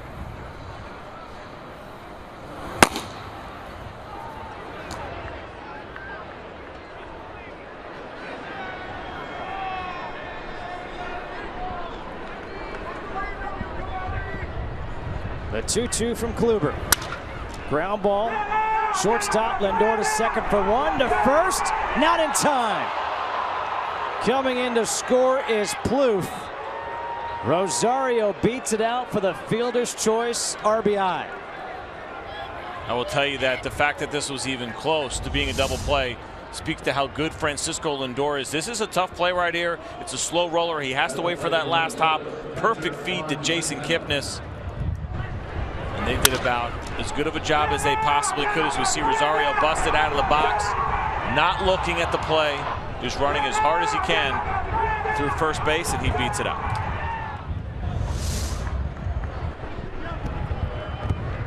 (3-1) Minnesota now leading, first and third, 2 outs. Santana at the plate, had the 2-run home run his last time up, his first major league home run. And now a chance to add to the lead for the Twins. Double barrel action in the bullpen for the Indians. Tommy Hunter is the right-hander throwing out there. So he joins Kyle Crockett. Centeno in the air to center. Naquin is there for the final out of the inning, but one more run across for the Twins. We head to the bottom half of the 6th here in Cleveland. It's 3-1 Minnesota.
Indians, Trevor Plouffe, Eddie Rosario combining to score that run. It was a fielder's choice RBI. Irvin Santana against Jason Kipnis. And the first pitch is low and inside for ball 1. Kipnis 0 for 2, a couple of ground outs, both to first. A 3-6-1 double play and a 3 unassisted. Breaking ball in there, first strike, 1-1.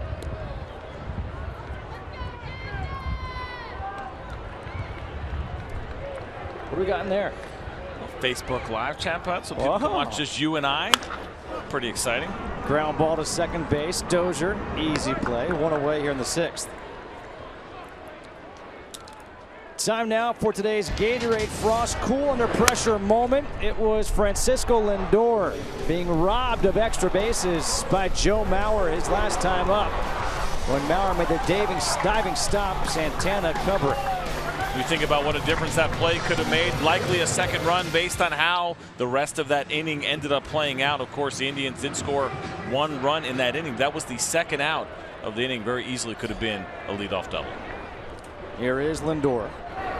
1 for 2, takes the first pitch, breaking ball in there for a strike.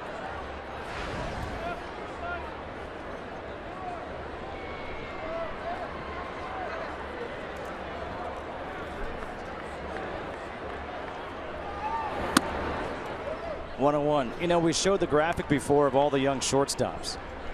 If you had to start your team with one, who would it be? Ooh, that's a tough one. Carlos Correa is probably the consensus favorite, I would think, amongst most people, and you could not go wrong. I think with that decision, Xander Bogaerts is having a great year offensively. He is really coming into his own right now with the Boston Red Sox. Man, it is not an easy choice. You really cannot go wrong. Francisco Lindor, I believe him and Correa will battle consistently for that Gold Glove Award each year, maybe potentially here for the next decade. But ooh, if I only had to pick one, who was going to be my guy? I tell you what, Bogaerts actually might be my choice right now. As dynamic as Correa is, and I think he's good, and I think he's got MVP potential in him. Xander Bogaerts this year has really exploded. He's having a huge year. I was about to call you a politician by avoiding the answer. No, I got there eventually. You got there, yeah. Nicely done. We call that the Frank Thomas at FS1. Whenever we ask a question on MLB Whip Around weeknights at 7 Eastern. Frank will always give the politicians answer. He kind of gets it. We give him such a hard time about it. Frank, of course, the Hall of Famer. We love having him on our coverage, but we also love busting his chops about never completely making that decision. A curveball gets Lindor swinging. Strikeout number 4 for Santana, out number 2 here in the 6th. As much as we talked about Kluber, Ervin Santana has thrown the ball really well. Good breaking ball. You see Lindor talking to himself afterwards, but good rotation. Below the zone is what you want. Bottom of the strike zone. Lindor tried to hit that one into the upper deck.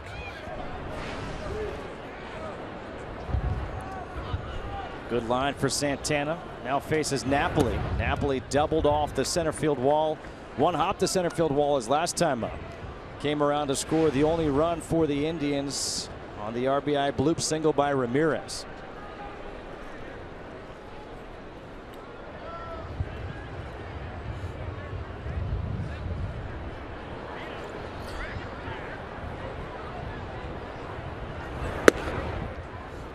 Off speed pitch, 1 ball and 1 strike.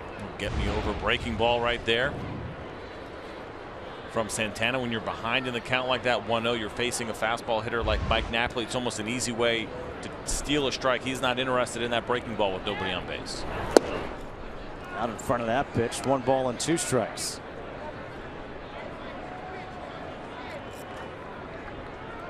Pitch number 100 coming up here for Ervin Santana. Hoping to end this 6th inning on pitch number 100.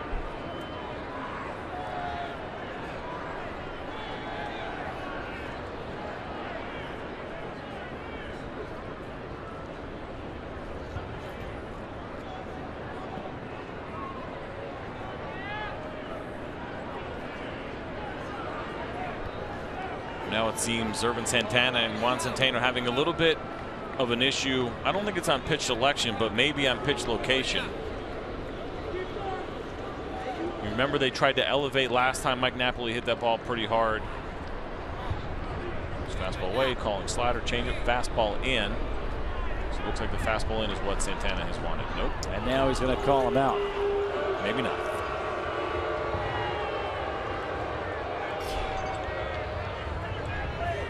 Progressive Field here in Cleveland, Ohio. Minnesota Twins, Cleveland Indians, Justin Kutcher, CJ Nikowski. Our statistician, Andy Bonjean. A lot of time has passed since Ervin Santana has last thrown a pitch. Yeah. You start to wonder a little bit about the sharpness. Goes to the breaking ball. And now it's 2 balls and 2 strikes. And you can see why it took him so long to get there. He actually wanted to throw a front door breaking ball, which is kind of a dangerous pitch. Not a great strikeout pitch for Santana, for me at least, not against Mike Napoli. Now they'll try to do something, throw something away here. In the dirt, now 3 balls and 2 strikes. You just don't see that too often, what he was trying to do there. A front door breaking ball right on right. You just don't see it too often. It's a freeze pitch. Mike Napoli is probably the wrong guy to try to go there, and I think that's why Santana was so reluctant and so confused as far as what Santana wanted to do. 7th full count of the game for Santana. And the 3-2 rings him up on the inside corner. Napoli thought he had ball 4. Strikeout number 5 for Santana. He strikes out the last 2 batters of the inning. We're through 6, and it's 3-1 Twins.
9-1-2 in the order here for Minnesota. Top of the 7th.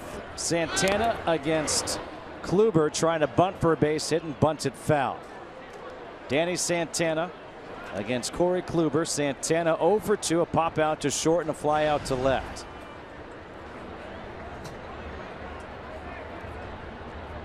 Uh-oh, the Seagulls are starting to swarm here at Progressive Field. Better be careful, next could be the Midges. Ripped to right field. Marlon Byrd going over. This will go all the way to the wall, and Santana will be in with a leadoff double. His 4th double of the year, and the Twins are back in business. It's been interesting to see the bottom of the order and some of the damage that they have done. And now Danny Santana batting 9th in this lineup. This is a breaking ball. It does not break very much. That's that backup slider. You don't do it intentionally. You're trying to throw that ball down and in, get some downward action on it, and that ball just spun. Corey Kluber, a little bit of trouble here to start off the 7th inning. A leadoff double for Santana. Mauer steps to the plate. Struck out looking his last time up, but has a couple of singles. And his job right now is just to pull the ball to the right side, get that runner over to third with 1 out. Takes the first pitch inside for ball 1.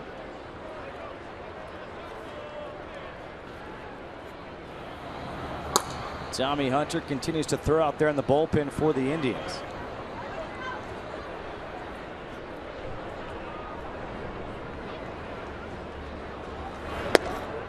Outside with a fastball, 2 balls and no strikes.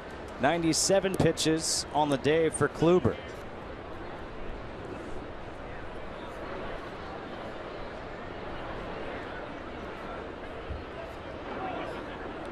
Corey Kluber has gone over 100 3 times with the high 111. Just back on May 4th. Now 3 balls and no strikes. When you were a starter, did you ever pay attention to pitch counts? No. Nope.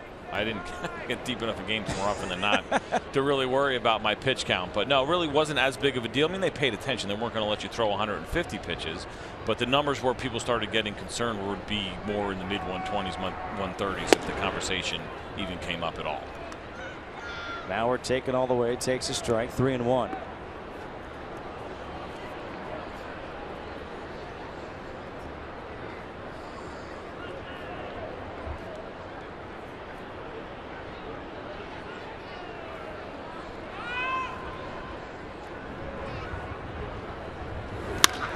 Ground ball, second base. KIPNIS makes the play. Mauer does his job.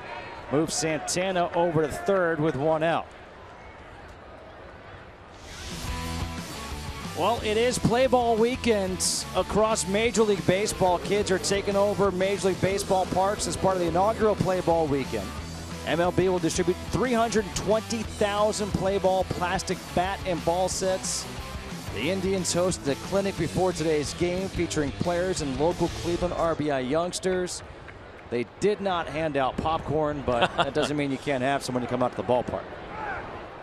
What a great initiative here from Major League Baseball, and love the idea of encouraging kids now more than ever, right? Looking at electronics and staying in the house more than they probably should. So I love baseball trying to do their part to get kids outside, to get them playing. There's an initiative, a strong one, to try to get young kids playing this game as we see some of the participation levels start to go down. So a fantastic idea here by Major League Baseball. Infield is in with 1 out in the 7th for Nunez. Struck out his last time up. He's 0 for 3. Just trying to get one to the outfield right now. Lays off that pitch. 1 ball and 1 strike.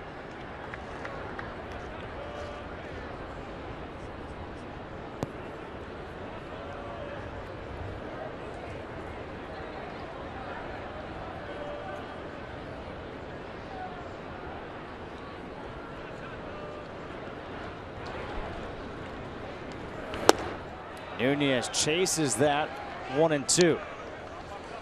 You never know what you're going to see at a Major League ballpark. That's the best part of coming to games, and you never thought that you would see this from Eduardo Nunez. They don't teach that at any hitting school. There's not a coach. You see his face right there. He knows what he just did was pretty unbelievable. Completely fooled and out front. Somehow found a way to foul that pitch off. Outside, it's 2-2.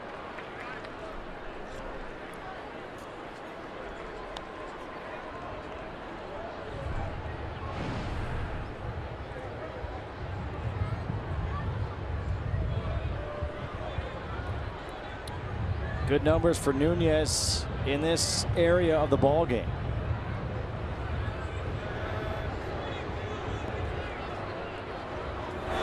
In the dirt, Gomes able to locate the ball. And now it's 3 balls and 2 strikes.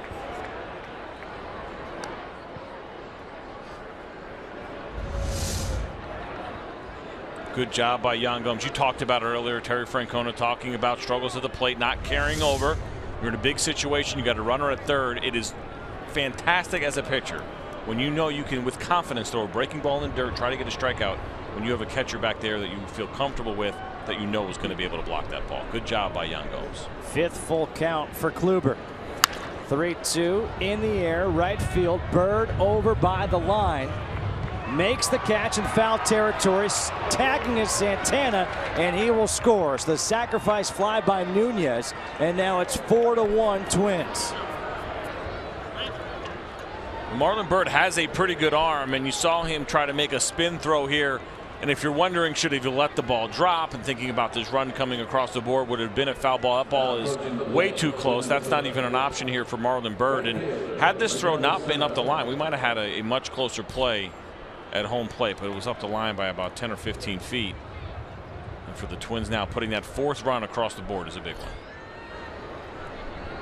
Base is now empty for Miguel Sano. And the fastball is inside for ball 1 from Kluber. Sano is 0 for 3, a couple of strikeouts, 1 swinging, 1 looking, and also a fly out to right.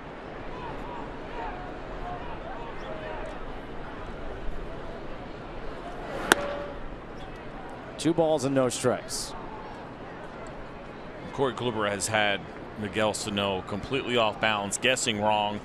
Seems like when he's looking for the curveball, he's throwing the fastball. He's pitched him backwards. He's pitched him forward. Let's see if Sano can make any kind of adjustment here in the 4th at bat.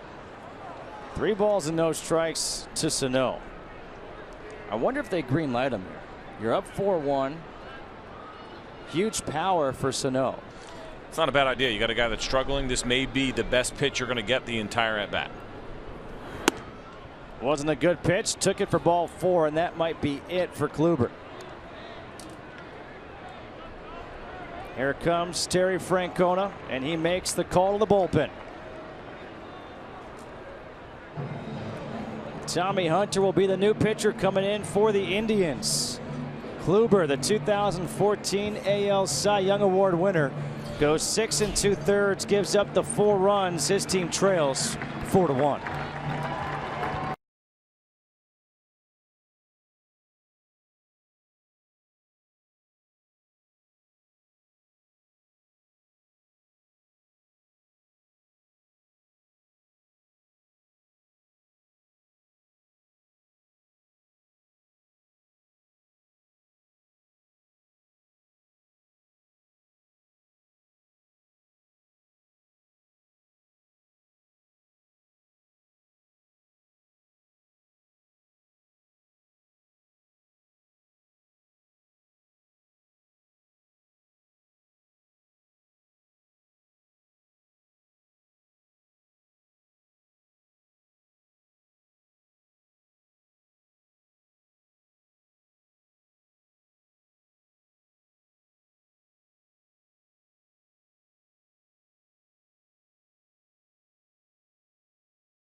ESPN live streaming sports service delivers everything you have come to expect and more. Watch every out-of-market game live in HD on over 400 supported devices. Visit MLB.tv for details. Top of the 7th here in Cleveland, the new pitcher is Tommy Hunter. Hunter comes in for Kluber on the season, has appeared in 5 games, 0-1, a 4.5 ERA. Opponents hitting .313 against him, and he starts off Trevor Plouffe with a breaking ball for strike one. Excuse me. Trevor Plouffe singled his last time up, came around to score on the RBI fielder's choice by Eddie Rosario.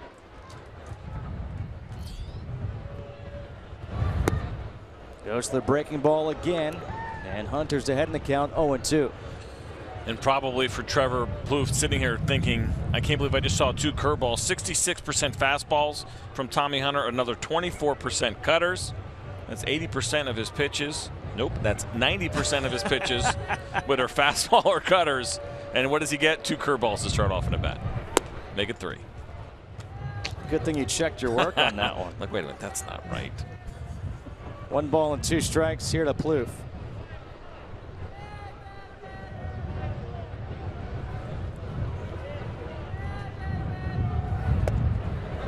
By the way, it is May 14th, right? It is. Doesn't feel like it here. No, it certainly doesn't in Cleveland. And it was nice yesterday when we got here. The weather was actually really nice. Today, not so much, but the rain is held off. That's the good news. A couple of days ago, it was looking like 80% chance of rain during this game. And for the most part, it is held off. Sano goes. The pitch is up high, and the base is stolen by Miguel Sano, his first stolen base of the year. And that is 100% stolen off of a pitcher. Wasn't a big lead by Miguel Sano, but Tommy Hunter not quick to the plate there. Probably not paying much attention to Sano either, and why not? In that situation with 2 outs, try to get in scoring position. Not a lot to lose there, especially when the hitter is down in the count. 3-2, foul back this way, just below us.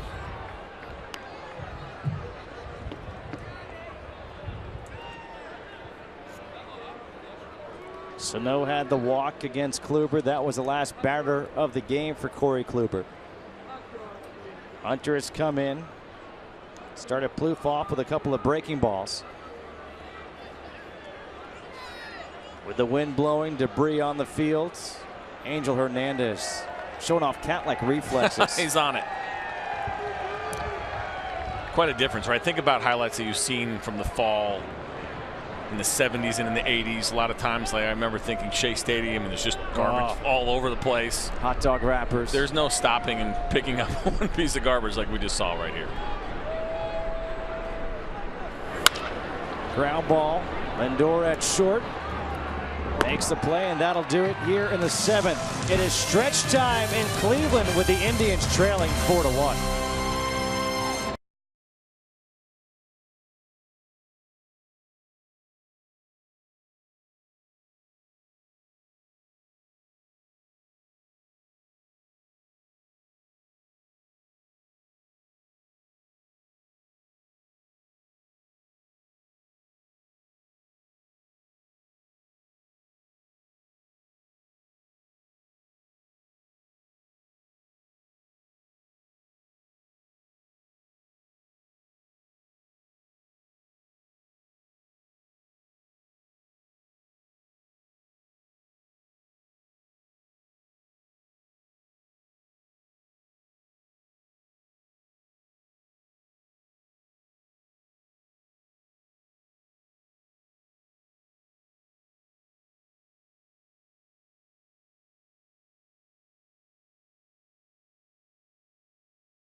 MLB is back next Saturday, starting with the D-backs taking on the Cardinals in a game you can only see on FS1. CJ and I will be there for that one. And on Fox, it's the return of Baseball Night in America, featuring some of the best teams and rivalries in baseball. That big one, the Cubs and the Giants.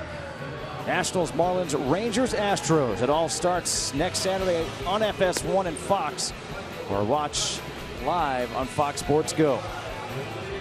A new pitcher into the game here for the Minnesota Twins. It is Michael Tonkin. 15 games on the season, a 1-1 record, 2.04 ERA, 17 2/3 innings, 19 strikeouts in those 17 2/3 to just 7 walks and a .215 opponent batting average. And he'll face Ramirez, Bird, and Gomes here in the 7th. And the fastball's in there for strike 1. This has been a weak spot here for the Minnesota Twins. Just 2 saves on the year. That's last in the American League, tied for last in all of Major League Baseball. The ERA at a 4.49. That's 14th in the American League. It has been a struggle for this bullpen right now to hold leads. Now, they haven't had a ton of them, but when they get those opportunities, they have struggled to hold on to them. So certainly with 9 outs left to go, the Cleveland Indians have to feel comfortable at least that they have a chance to get back in this game. Pop up foul territory. Plouffe over by the wall will make the catch for the first out.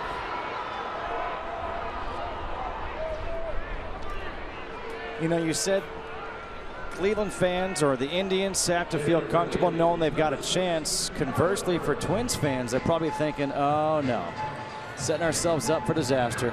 Yeah, I mean, listen, when you have a tough season, you can almost always count on the fact that you're not going to have that strong of a bullpen. And when you're struggling to get wins, there are no losses that are more discouraging than ones that come late in the game. Now, the Cleveland Indians, or excuse me, the Minnesota Twins sitting here with a clean 3 innings to go, and certainly it's a possibility they could close this game out. It's just, it has been a struggle up to this point, and one of the biggest issues they've had is not having Glenn Perkins, their steady closer, who has been hurt for most of this year. That has been a big loss for this team, and especially that bullpen.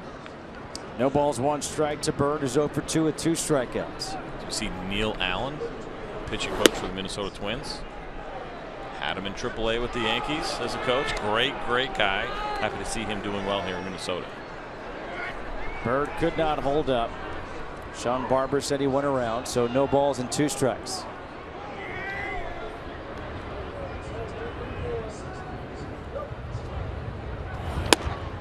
Outside with a fastball at 94. 1 ball and 2 strikes here to Bird.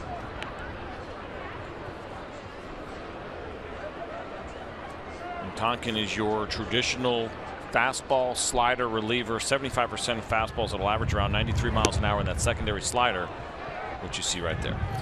Marlon Bird, not a good game for him. 0 for 3 with 3 strikeouts. Swung and missed at 7 straight pitches. Well, against Santana, the issue was the fastball to finish at bats, but here's that slider from Tonkin. Gets around it a little bit, almost looks a little bit more like a curveball grip, but at 83 miles an hour, more of a slider speed. And as you mentioned, rough day for Marlon Bird. Now Yan Gomes will hit with 2 outs and the base is empty. Gomes lined out to second his last time up. And almost took Brian Dozier's glove off.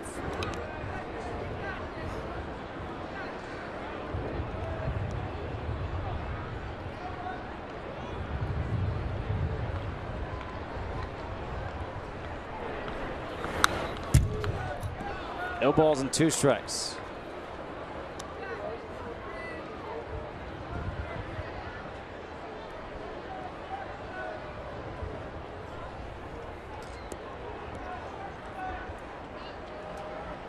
Tonkin trying to work a 1-2-3 inning out of the bullpen here in the 7th for the Twins.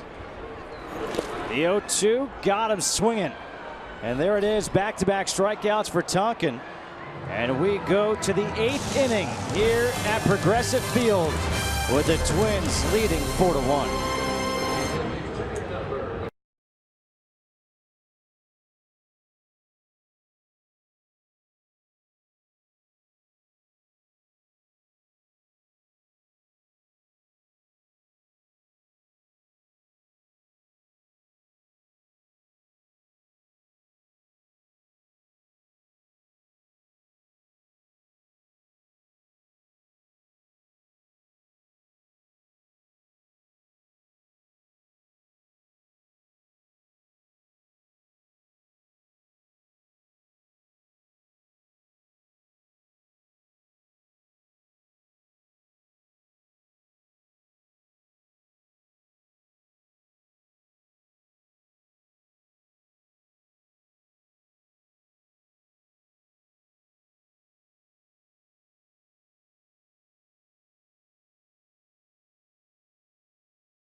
you do? You go inside of the bar. Watch the game from there. Not a bad place at all to be right now. Not an option for you and I at the moment. Byung-Ho Park will lead things off against Hunter in the 8th, and he takes the pitch outside for ball one. Park singled his last time up, has also walked and struck out.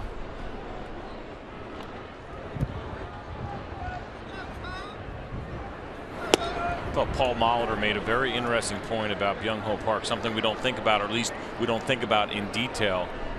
Most of these pitchers, almost all of them, he is seeing for the first time ever. Now, we saw some guys in spring training, but now that the season has started, he is seeing guys for the first time. The advantage almost always goes to the pitcher in that situation. But not only that, he is seeing guys at a level that he is not used to seeing. I played in Korea for 2 years. You don't see the velocities that you see here, right? That's been all the talk about Major League Baseball, how hard these guys are throwing. And the guys that we bring out in the 7th, 8th, and 9th inning, Byung-Ho Park has not seen that before. He has reacted very well. He deserves a lot of credit for how his season has started, especially from the power department. His numbers coming into today's game was .245, 9 home runs, and 15 RBIs. You mentioned it. Molitor said the one area that he hasn't done what he would like to do is perform with runners in scoring position. Ground ball left side. Ramirez makes the play. One away here in the 8th. It's time to get Major League coverage. T-Mobile has doubled its 4G LTE in the last year and now covers 308 million Americans. One out in the 8th for Brian Dozier.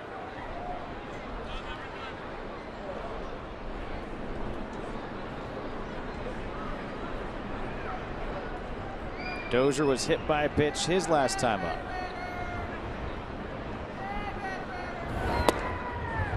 And the first pitch fastball in the outside corner at the knees for a strike. I thought this was an interesting note coming out of that Astros Red Sox game, the one that was on before us. David Ortiz, a walk-off double.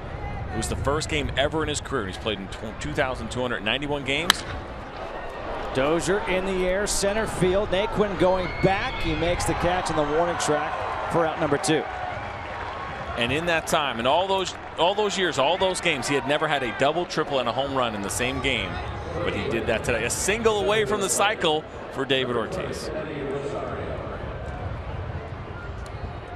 Everyone asks, do you think he will really go through with the retirement? I do. I believe that he's probably a man of his word. I think there's some people in the Red Sox front office and in that dugout that would like him to consider it and think it over a little bit longer, because he has been incredible this year.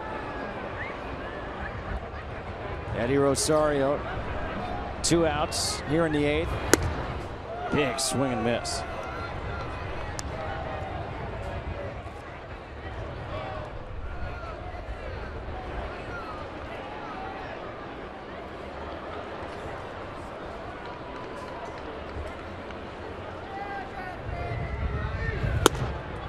No balls and 2 strikes.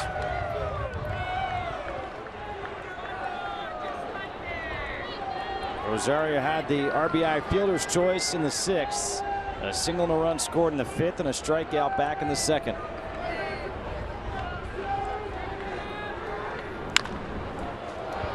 In the air, right center field. Bird is over. Naquin cuts in front, makes the catch, and a 1-2-3 inning worked by Tommy Hunter. Retires the side on 9 pitches. Bottom of the 8th coming up. 4-1 Twins.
And now, greater coverage of baseball, sponsored by T-Mobile. The job that Ervin Santana did today for the Twins. 6 innings, 5 hits, a run, 1 walk, 5 strikeouts. I think was most impressive for me, Justin, the pace that he kept the entire game. Even though he put himself in a couple of 3-2 counts, we kind of kept track of that. He didn't let it get away from him. You see just the 1 walk. A lot of times, obviously, getting into those full counts would lead to more walks, but Ervin Santana did an excellent job today against the Cleveland Indians lineup.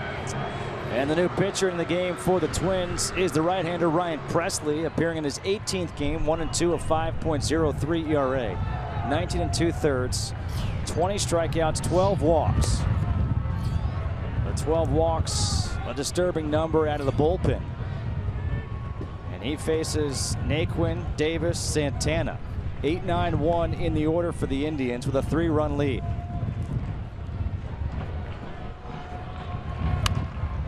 Fouled back. 1 ball and 1 strike to Tyler Naquin, who's 2 for 2. An infield single and a single to center field.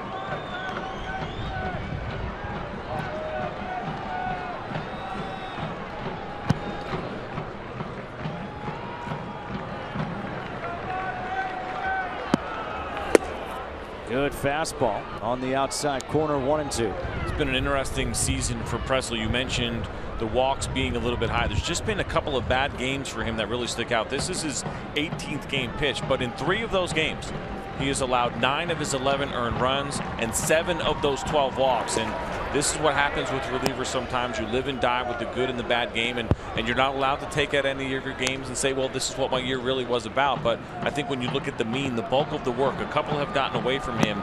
But other than that, he's been very good for this team. 2 balls, 2 strikes to Naquin, leading off here in the bottom half of the 8th inning.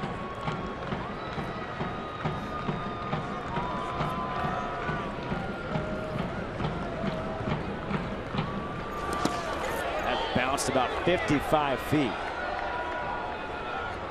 And Santana is kind of walking around.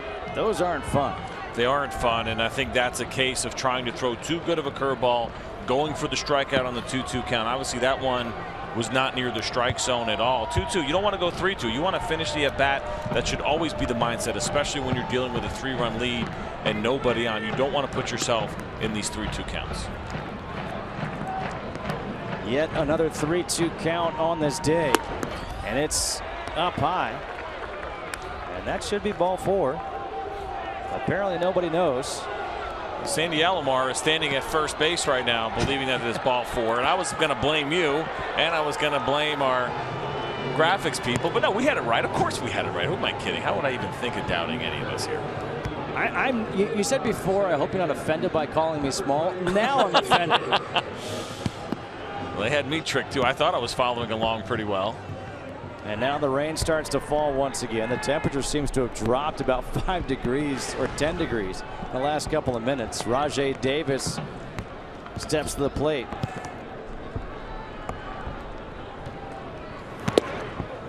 Swing and a miss.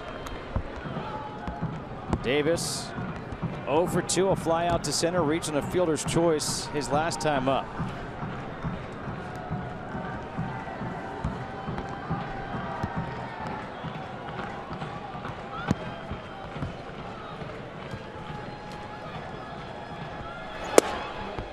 Good breaking ball. A tight slider. No balls and 2 strikes. Did you see Rajay Davis look back at Angel Hernandez and say that was a strike? And he knows it was a strike, but he wants Angel to think twice about it, even though it's getting late here, trying to buy himself one maybe later in the at-bat. Fastball doesn't get an opportunity later in the at-bat. 1 pitch later, he's gone. First out here in the 8th. And not the location that Presley was trying to throw to, but he'll take it nonetheless. He's actually trying to throw this fastball probably just off the plate on the corner. Instead, it comes back and even catches the inside corner a little bit, and I think catching everybody by surprise, especially Rajay Davis. Carlos Santana 0 for 2. Walk, a ground out, and a foul out to third. Fastball at 94 misses outside for ball 1.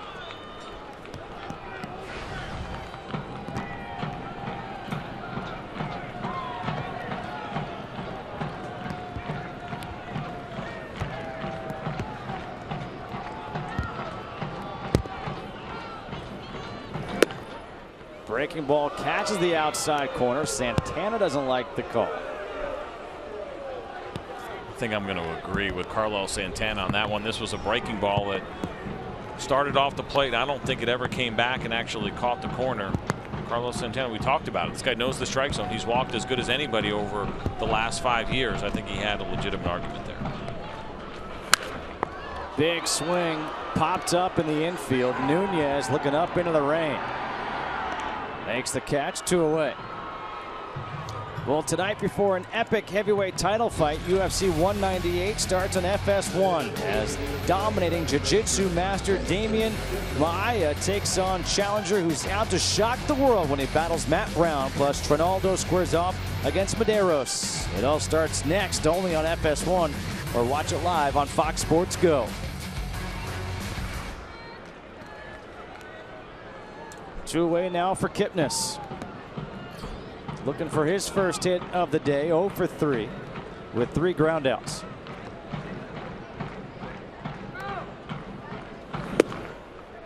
And a fastball misses outside.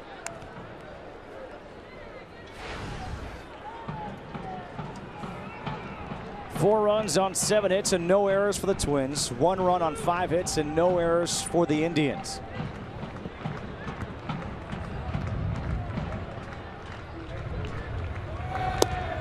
Breaking ball, 2-0.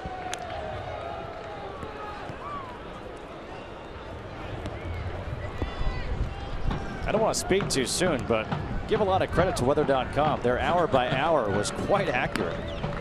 Not an easy thing to do here in Cleveland, that's for sure. Not with the lake effect. Fastball missing outside, now 3-0. I was going to say this would have been and can still be a pretty big out here for the Minnesota Twins as you think about trying to go into the 9th inning and splitting up the middle of the order. Of course, Jason Kipnis in the 2 spot. You can get this inning finished before you get to the middle. That would be an ideal situation. 3-0 taken all the way was Kipnis. 3-1. Lindor on deck. That middle of the order you talk about really is Kipnis, Lindor, Napoli. Ramirez had the RBI single earlier. Rain is coming down once again. The 3-1 missing down low, ball 4. So now the tying run is coming to the plate in the form of Francisco Lindor.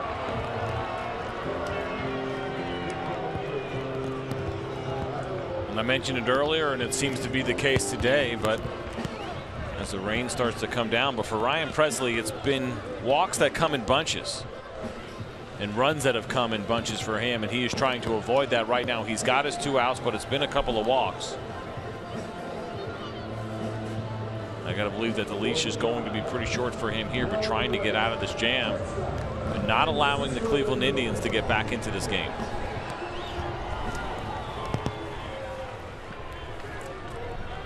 Neil Allen came out for a visit.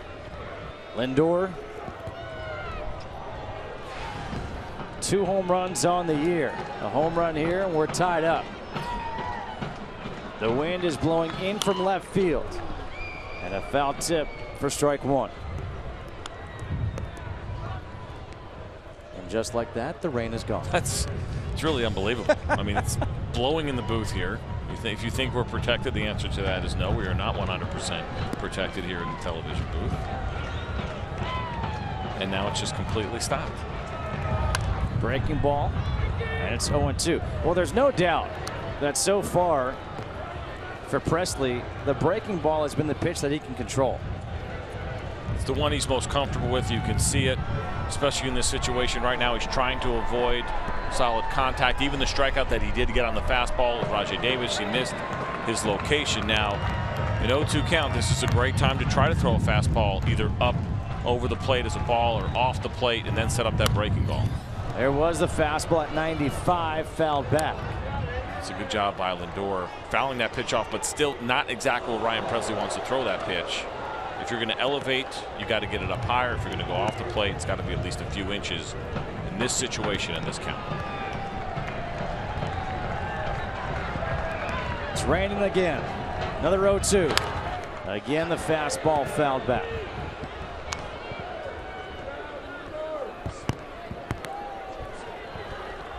Kevin Jepson throwing in the bullpen now for the Twins.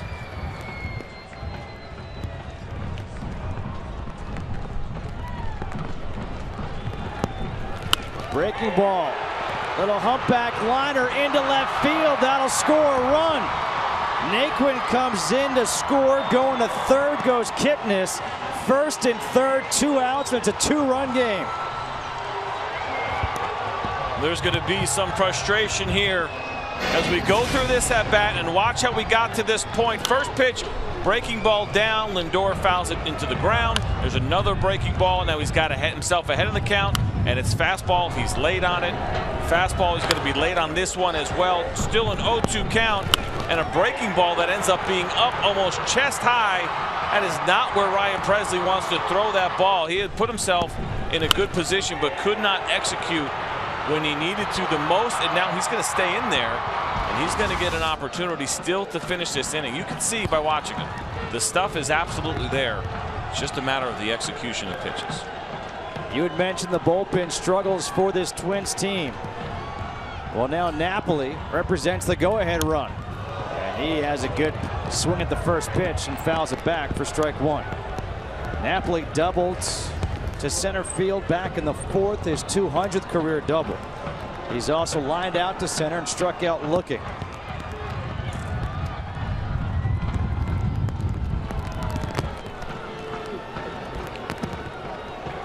It's definitely coming down now with the wind whipping.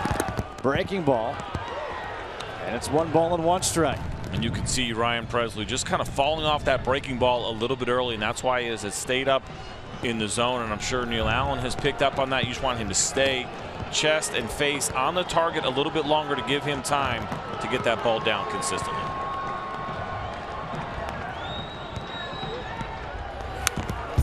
Good swing. Napoli knows he just missed one right there. 1-2. Let me ask you this, because Napoli's had good swings to the fastballs, as we see here. With the rain being as it is, does Pressly feel comfortable throwing that curveball now? It depends. I mean, you know, you do a good job as a pitcher. You can keep your hand dry. You can blow on your hand in this situation. If he could start that breaking ball right down the middle where it finishes just off the plate and down, he'd put himself in a good position for a strikeout. 1-2, misses low and outside with a fastball. 2 balls and 2 strikes. And now again, here you are in this count with the potential go-ahead run at the plate. You don't want to go 3-2, but at the same time, Mike Napoli will crush a mistake. You leave a fastball out over the plate, you're putting yourself in a bad position. 2-2, breaking ball, got him swinging. So Pressly gets in trouble, gives up a run, and gets out of trouble. The strikeout of Napoli. We go to the 9th, 4-2 Twins.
Napoli, Ryan Presley, that matchup, it was Presley who won in the 8th. This is a big moment in the game, and going pitch by pitch here, you see the good fastball location right out of the chute, but a hanging breaking ball now to even the count at 1-1. A fastball mistake that he probably got away with that Mike Napoli wishes he had back, and then we see one missed in the zone. And a breaking ball where the speed differential made the difference there. Wasn't the perfect location, but the speed differential was just enough to get Mike Napoli out front and Ryan Presley to get a huge strikeout. And now the third pitcher of the game for the Indians is the left-hander Kyle Crockett, appearing in his 7th game. No record, 2 2/3, 3 strikeouts, 1 walk. Opponents hitting 111 against him. And he will face Juan Centeno, the catcher, leading off here in the 9th. And the first pitch is in there for a strike.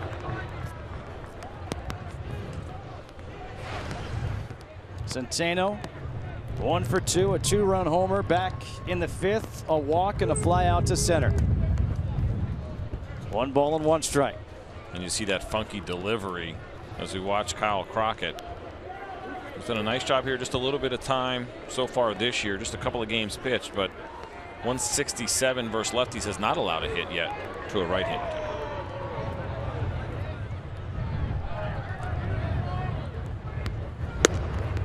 Fastball misses outside. 2 balls and a strike. Bottom third of the order has done some damage for these Twins today. 3 for 9, a double, a home run. But the big number, 3 RBIs. Outside now 3-1. You see Crockett struggling a little bit to keep that slider on the plate. This is a very important inning right here to try to get your team right back in it.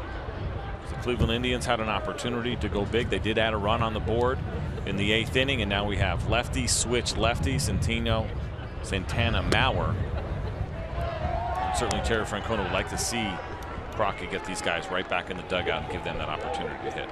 CJ, I know you're amazed right now, but it's another 3-2 count. It seems like there has been a lot of them today, but this is a batter that Crockett could not allow to get away from him. Line drive, base hit. That one is trying to be cut off by Bird. He slides, pops up. Centeno to second with a leadoff double. So Juan Centeno, who had his first major league home run back in the 5th, now adds a double here in the 9th, leading off the inning.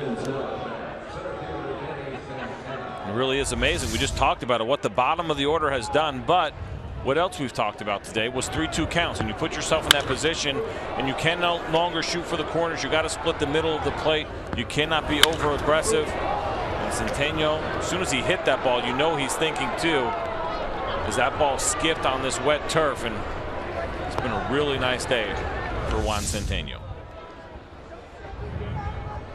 Now the corners are in with Danny Santana turning around to bat from the right side against the southpaw Crockett. Doesn't bunt, the slash, and that is through the hole. Lindor can't get there. Centeno will score, and the Twins go up 5-2. I love it. I love seeing that. You're expecting bunt, the bunt slash, and the base hit drives in a run. Well, we could see that coming from here because it was a half-hearted attempt by Danny Santana as he kind of went to square, but at least from this angle, which is much easier to see, that he was going to pull it back pretty quickly, and this is perfectly executed. And what you're trying to do in that situation is just hit the ball on the ground somewhere. That is the approach, because you know the infield's in. You're trying to get infielders moving, thinking that they're covering the bunt, and the ball actually went off of Crockett's glove, and he had a chance to catch that. That obviously would have made a big difference on that play, but couldn't nab it and gets through for that base hit. And now a look over at Santana. The Indians got a run in the 8th. The Twins get that run right back here in the 9th. Still nobody out. On top of the order, Joe Mauer is 2 for 4 with a couple of singles.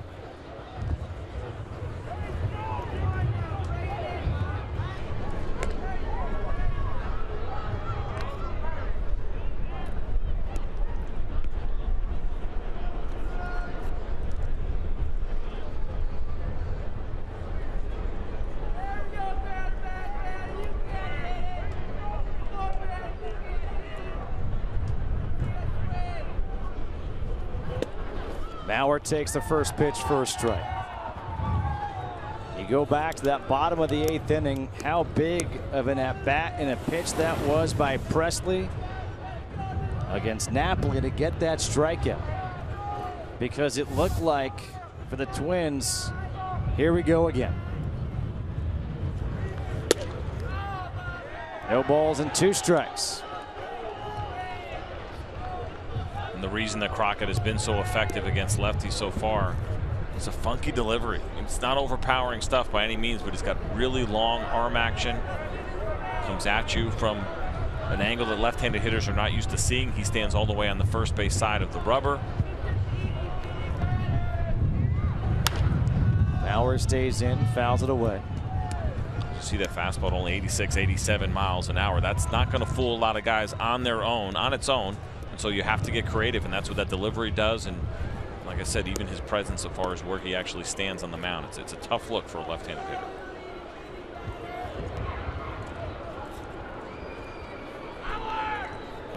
No balls, 2 strikes to Mauer. Runner on first is Santana after the RBI single.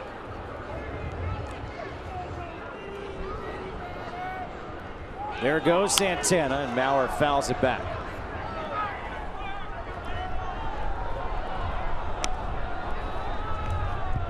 Major League Baseball is holding their first ever junior home run derby for kids 14 and under.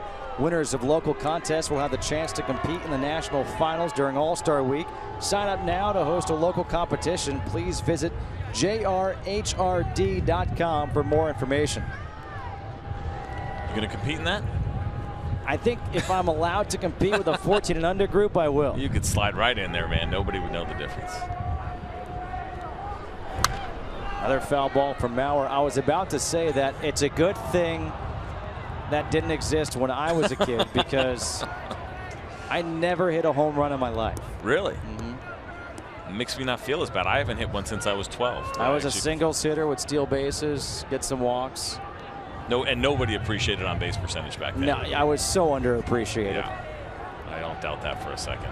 I would foul off pitches. Set the table for my teammates, Nice. but it went unappreciated. A lot of walks as good as a hit coming from your dugout when you're hitting. Because by that point it turned to a double or a triple. Oh, really? I'll check you out, little Ricky. That's right.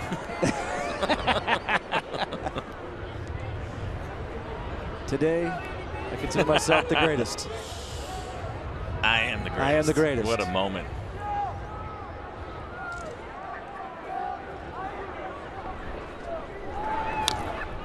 How about Mauer fouling off pitch after pitch? Well, he's hung in there. We've talked about him a lot today and the improvements that he's made from the last couple of years. And you can tell, we could see it here just in this game alone, how well he has been seeing the ball. And a lot of times it doesn't always mean hits, but how he's taking pitches, how he's fouling off tough pitches. He does have 2 hits and a strikeout today, but you can definitely see the difference in Joe Mauer. That home run power is probably never coming back, but better contact, better walk rate. That's what we've seen in 216. Line drive off of Crockett, fielded by Ramirez to first base. They get the out, 1-5-3. Down to second goes Santana, but now you got to wonder, is Crockett okay? Well, they're definitely going to come out and check on him because this looked like it caught him pretty solid. And now that'll be a dead leg. Left leg. And I tell you what, you don't rub it, and it always feels better when it's turned into an out. Doesn't hurt as much. Had that ball gone into the outfield and been a hit, might have hurt a little bit more. Francona right away went to the bullpen, but that could also be because they've got some right-handers coming up. So Crockett's day is done. Top of the 9th, 1 out, and coming in is Dan Otero.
for right now. A new pitcher in the game for the Indians. It is the right-hander Dan Otero.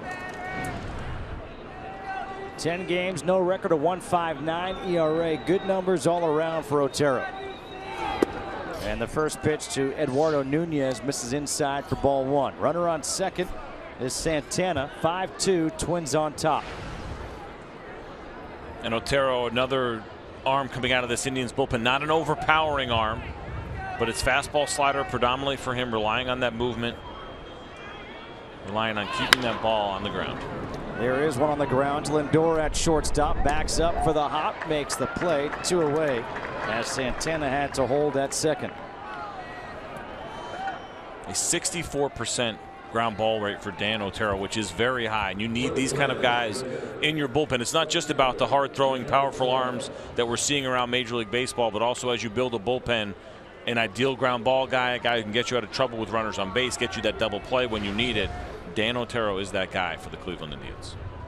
Miguel Sano walked and stole a base his last time in the 7th inning.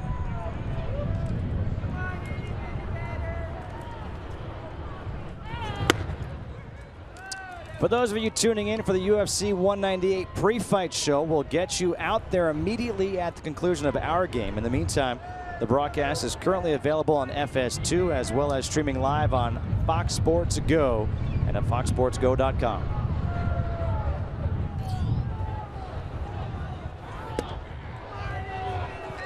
One ball and one strike here to Sano.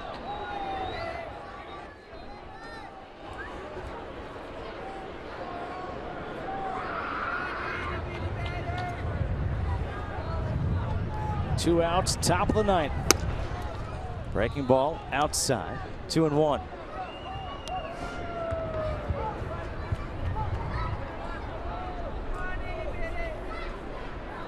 Sano has big time power.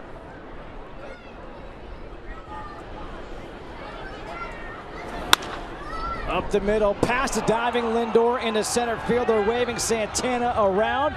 He will score a 2-out RBI single by Sano. And now it's 6-2, Twins on top. Well, I just mentioned Otero and the ground ball rate and how good of a job he does getting those ground balls, but this one was hit hard. You see that two-seam fastball. Look at the good run, but good job by Sano to keep the hands in, get the barrel to the bat just enough to get it through past the diving Francisco Lindor. And certainly the Minnesota Twins have to be feeling pretty good at this point about breaking that 8-game losing streak that they've been on. For such a big guy, Sano looks like he's got a pretty compact swing on that last swing. He did a good job of getting to that one without a doubt. A lot of times with big guys you can tie them up in, but that was not the case.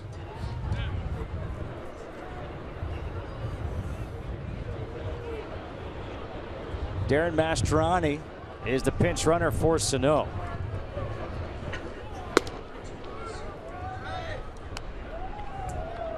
Strike in there to Plouffe.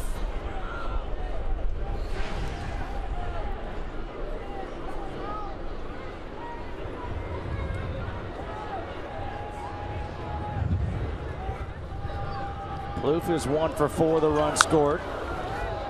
Fouls it back, 0-2.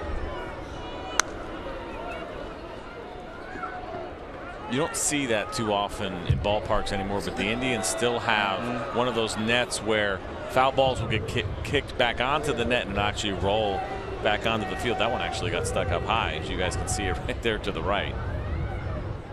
That seems more like a throwback, right? It seemed like the old Yankee Stadium. Old Yankee Stadium, people with their nets and the balls rolling back. A lot of times the ballparks don't have the nets anymore. They let those pop-ups drop into the stands. As a fan, I like it better having the chance behind home plate to get a foul ball if they don't have the screen go all the way. Oh, absolutely, without a doubt. And I think that's probably why we've seen a lot of stadiums that don't have that anymore. It's a $20 baseball, man. Everyone wants to get their hands on that. At the same time, I always wanted to be that guy at the old Yankee Stadium with the fishnet. You did, yeah. Well, you weren't a sweet kid? You didn't sit in the suites? No. I kind of had you pegged as one of those kids. When I was sitting in the bleachers kind of looking in, I thought that was you I saw sitting in the suites.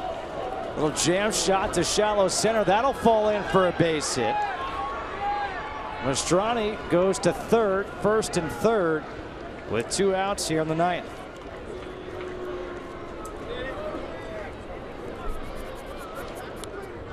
Tough break there for Otero. Not really strong contact. He's done a good job of keeping the barrel away from the baseball. But like we've seen throughout this game a couple of different times, sometimes those hits are going to go your way. And for Otero now, just trying to shut down this inning and giving the Cleveland Indians a chance here in the 9th inning without this thing getting out of reach. Young Ho Park can put it out of reach with one swing of the bat.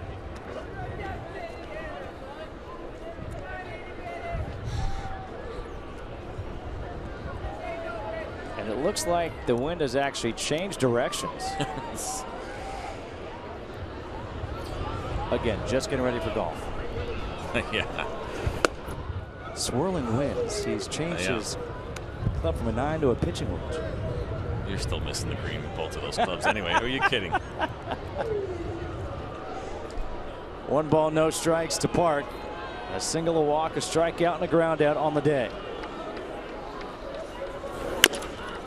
That was fouled off the catcher Gomes' shin guard and went out towards the mound. And that's certainly something that you do not see every day, but it just speaks to the great movement on the fastball from Otero. Watch this. Went off of Park. Yep. And that's why those guys wear those things, all the armor that they wear these days. I mean, that would have been painful had he not had that shin guard on. I'll never forget Jermaine Dye breaking his leg on a foul ball in the playoffs when he was playing for the Oakland A's. 1 ball, 1 strike here to Park. Down low. 2-1. And that was a discussion, of course, that we had here now in the 1st and 3rd situation. A runner in scoring position.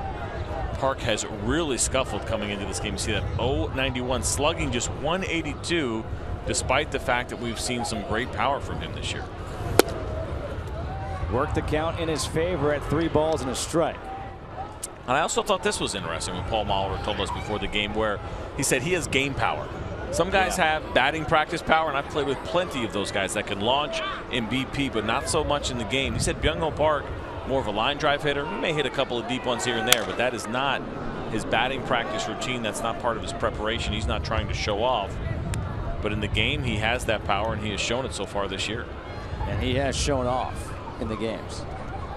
Absolutely. He's got it. This guy hit 50+ home runs in Korea, and yes, it's a smaller ballpark, and the pitching is not nearly as deep as it is here in the United States, but that's legitimate power. He's got it, and it needs to be reckoned with now here by Major League pitchers. This is the 16th full count of the game. And it's outside, ball 4. Bases are loaded. 2 outs here in the 9th. With Brian Dozier coming up.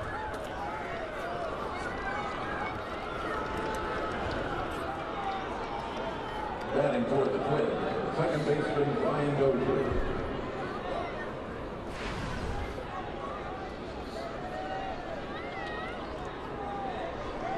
Dozier looking for his first hit. Couple of ground outs, a fly out, and a hit by pitch.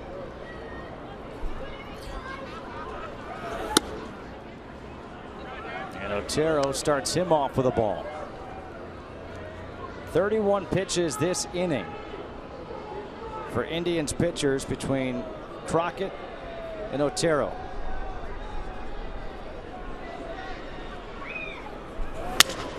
Broken bat, left field. Davis coming in, will make the catch, and the Twins will leave the bases loaded.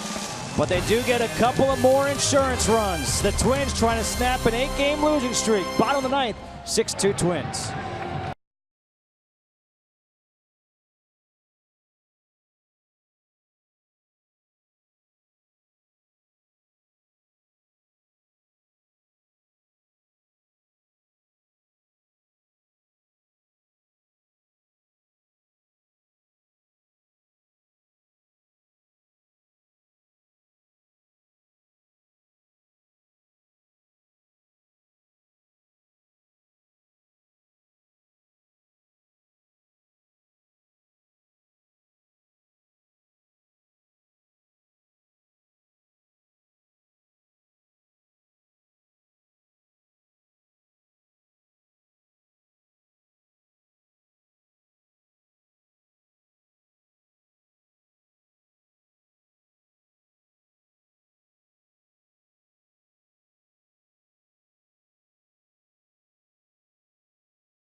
It's May 14th, but there is drama here in Cleveland. 6-2 Twins on top of the Indians, trying to snap this 8-game losing streak, trying to pick up their 3rd road win of the year. Kevin Jepsen is coming in. It is not a safe situation, but they don't care. They just want to win. Absolutely. You think about the losing streak, the struggles here for the Twins. We talked about the difference from where they are compared to a year ago. 4 games over 500 last year through 36 games. This year has not been the case. And so now an opportunity maybe to get something started here, get off this losing streak, win this game, try to get themselves back in it. They have a mountain to climb right now in the American League Central. Jose Ramirez will lead things off. Jepsen's first pitch fastball's in there for a strike. Ramirez had an RBI single back in the 4th, and he's flown out to left and fouled out to 3rd. Mastriani stays in the game in right field when he pinch ran for SANO.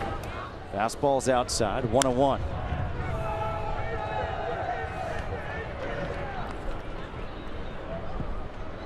By the way, good luck to all the marathon runners tomorrow here in Cleveland. Hopefully the weather cooperates for you as well. Fouled away.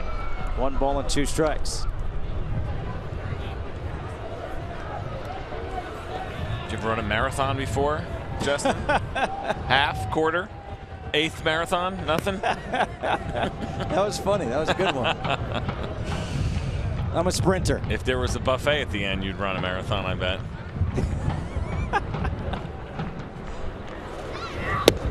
I tell you what, if there's a buffet at the end, that buffet would lose money if I finished a marathon.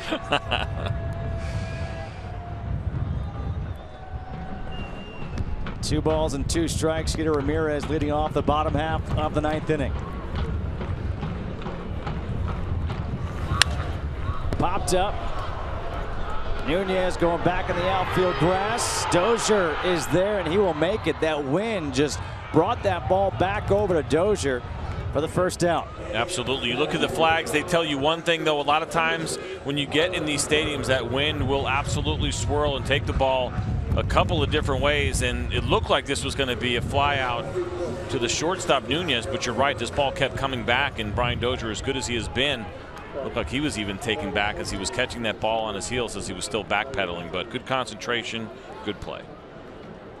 1 out for Marlon Byrd, who has struck out 3 times on the day. And a foul tip into the mitt of Santana. And you knew you could count on Marlon Byrd swinging at a first pitch strike, because he doesn't want to get himself into a 2-strike count again. It has not worked out well for him today. When you're a little jumpy, you're struggling as he was early on the fastball and then on the breaking ball later in his 3rd at bat. Just trying to put that ball in play before you get to 2 strikes. He puts it in play, and it's caught by Mauer at first base. Another nice play by Joe Mauer at first.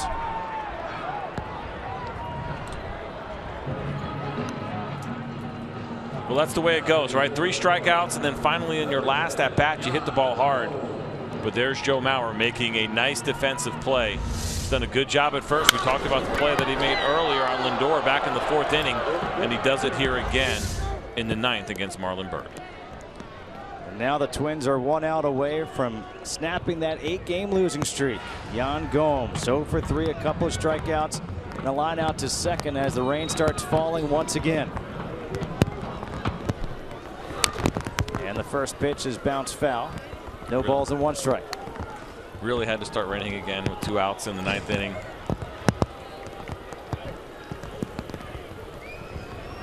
And now it's raining about as hard as it's rained all day.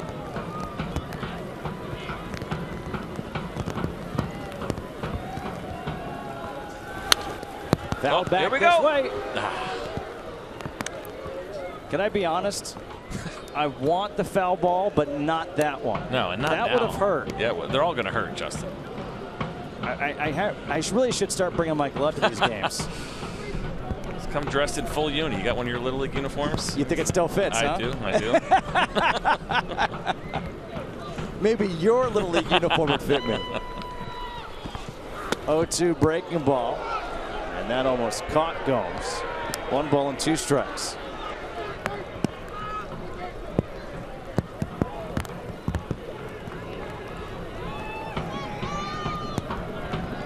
standing in the Twins dugout, ready to jump out, have the high fives and the handshakes. The 1-2 is pulled foul.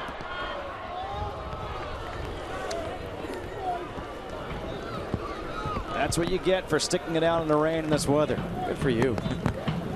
It was worth it.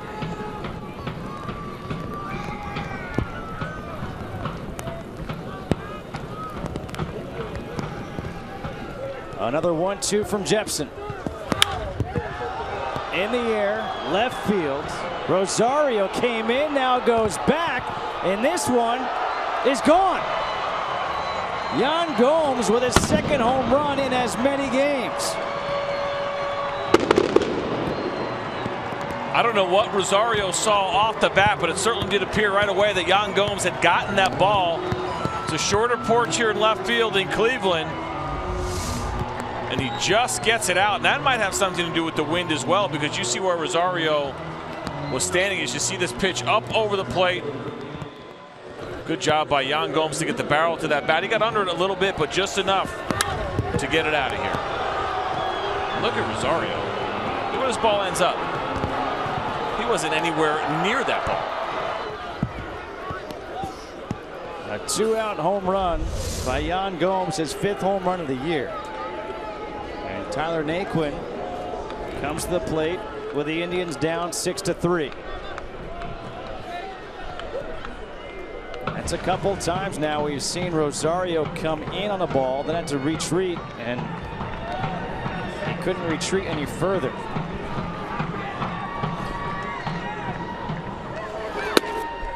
Fastball is high and outside to Naquin.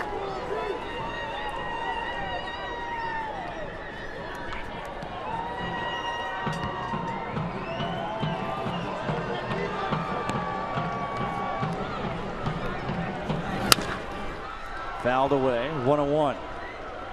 Tyler Naquin, 2 for 2, a walk and a run scored, a couple of singles.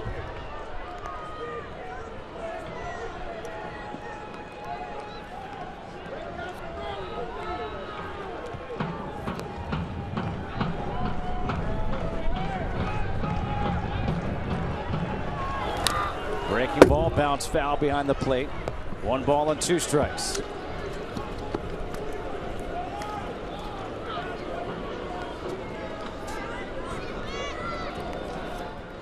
Urban Santana would pick up his first win of the year if Jepsen can finish this one off. It would be just the 9th win of the season for the Twins. In the dirt, 2-2. You look at that winning percentage for teams on the road. The Twins just 2 wins. It's amazing with 2 teams with only 2 wins at this point in the season. So, what's also amazing, the Royals, their record on the road. It's been a rough stretch here for the Royals, for the Astros. That starting pitching in Kansas City has been an issue. Chris Young, Chris Medlin now on the DL. 2-2. Sliced down the line. There to make the catch is Rosario, and that will do it.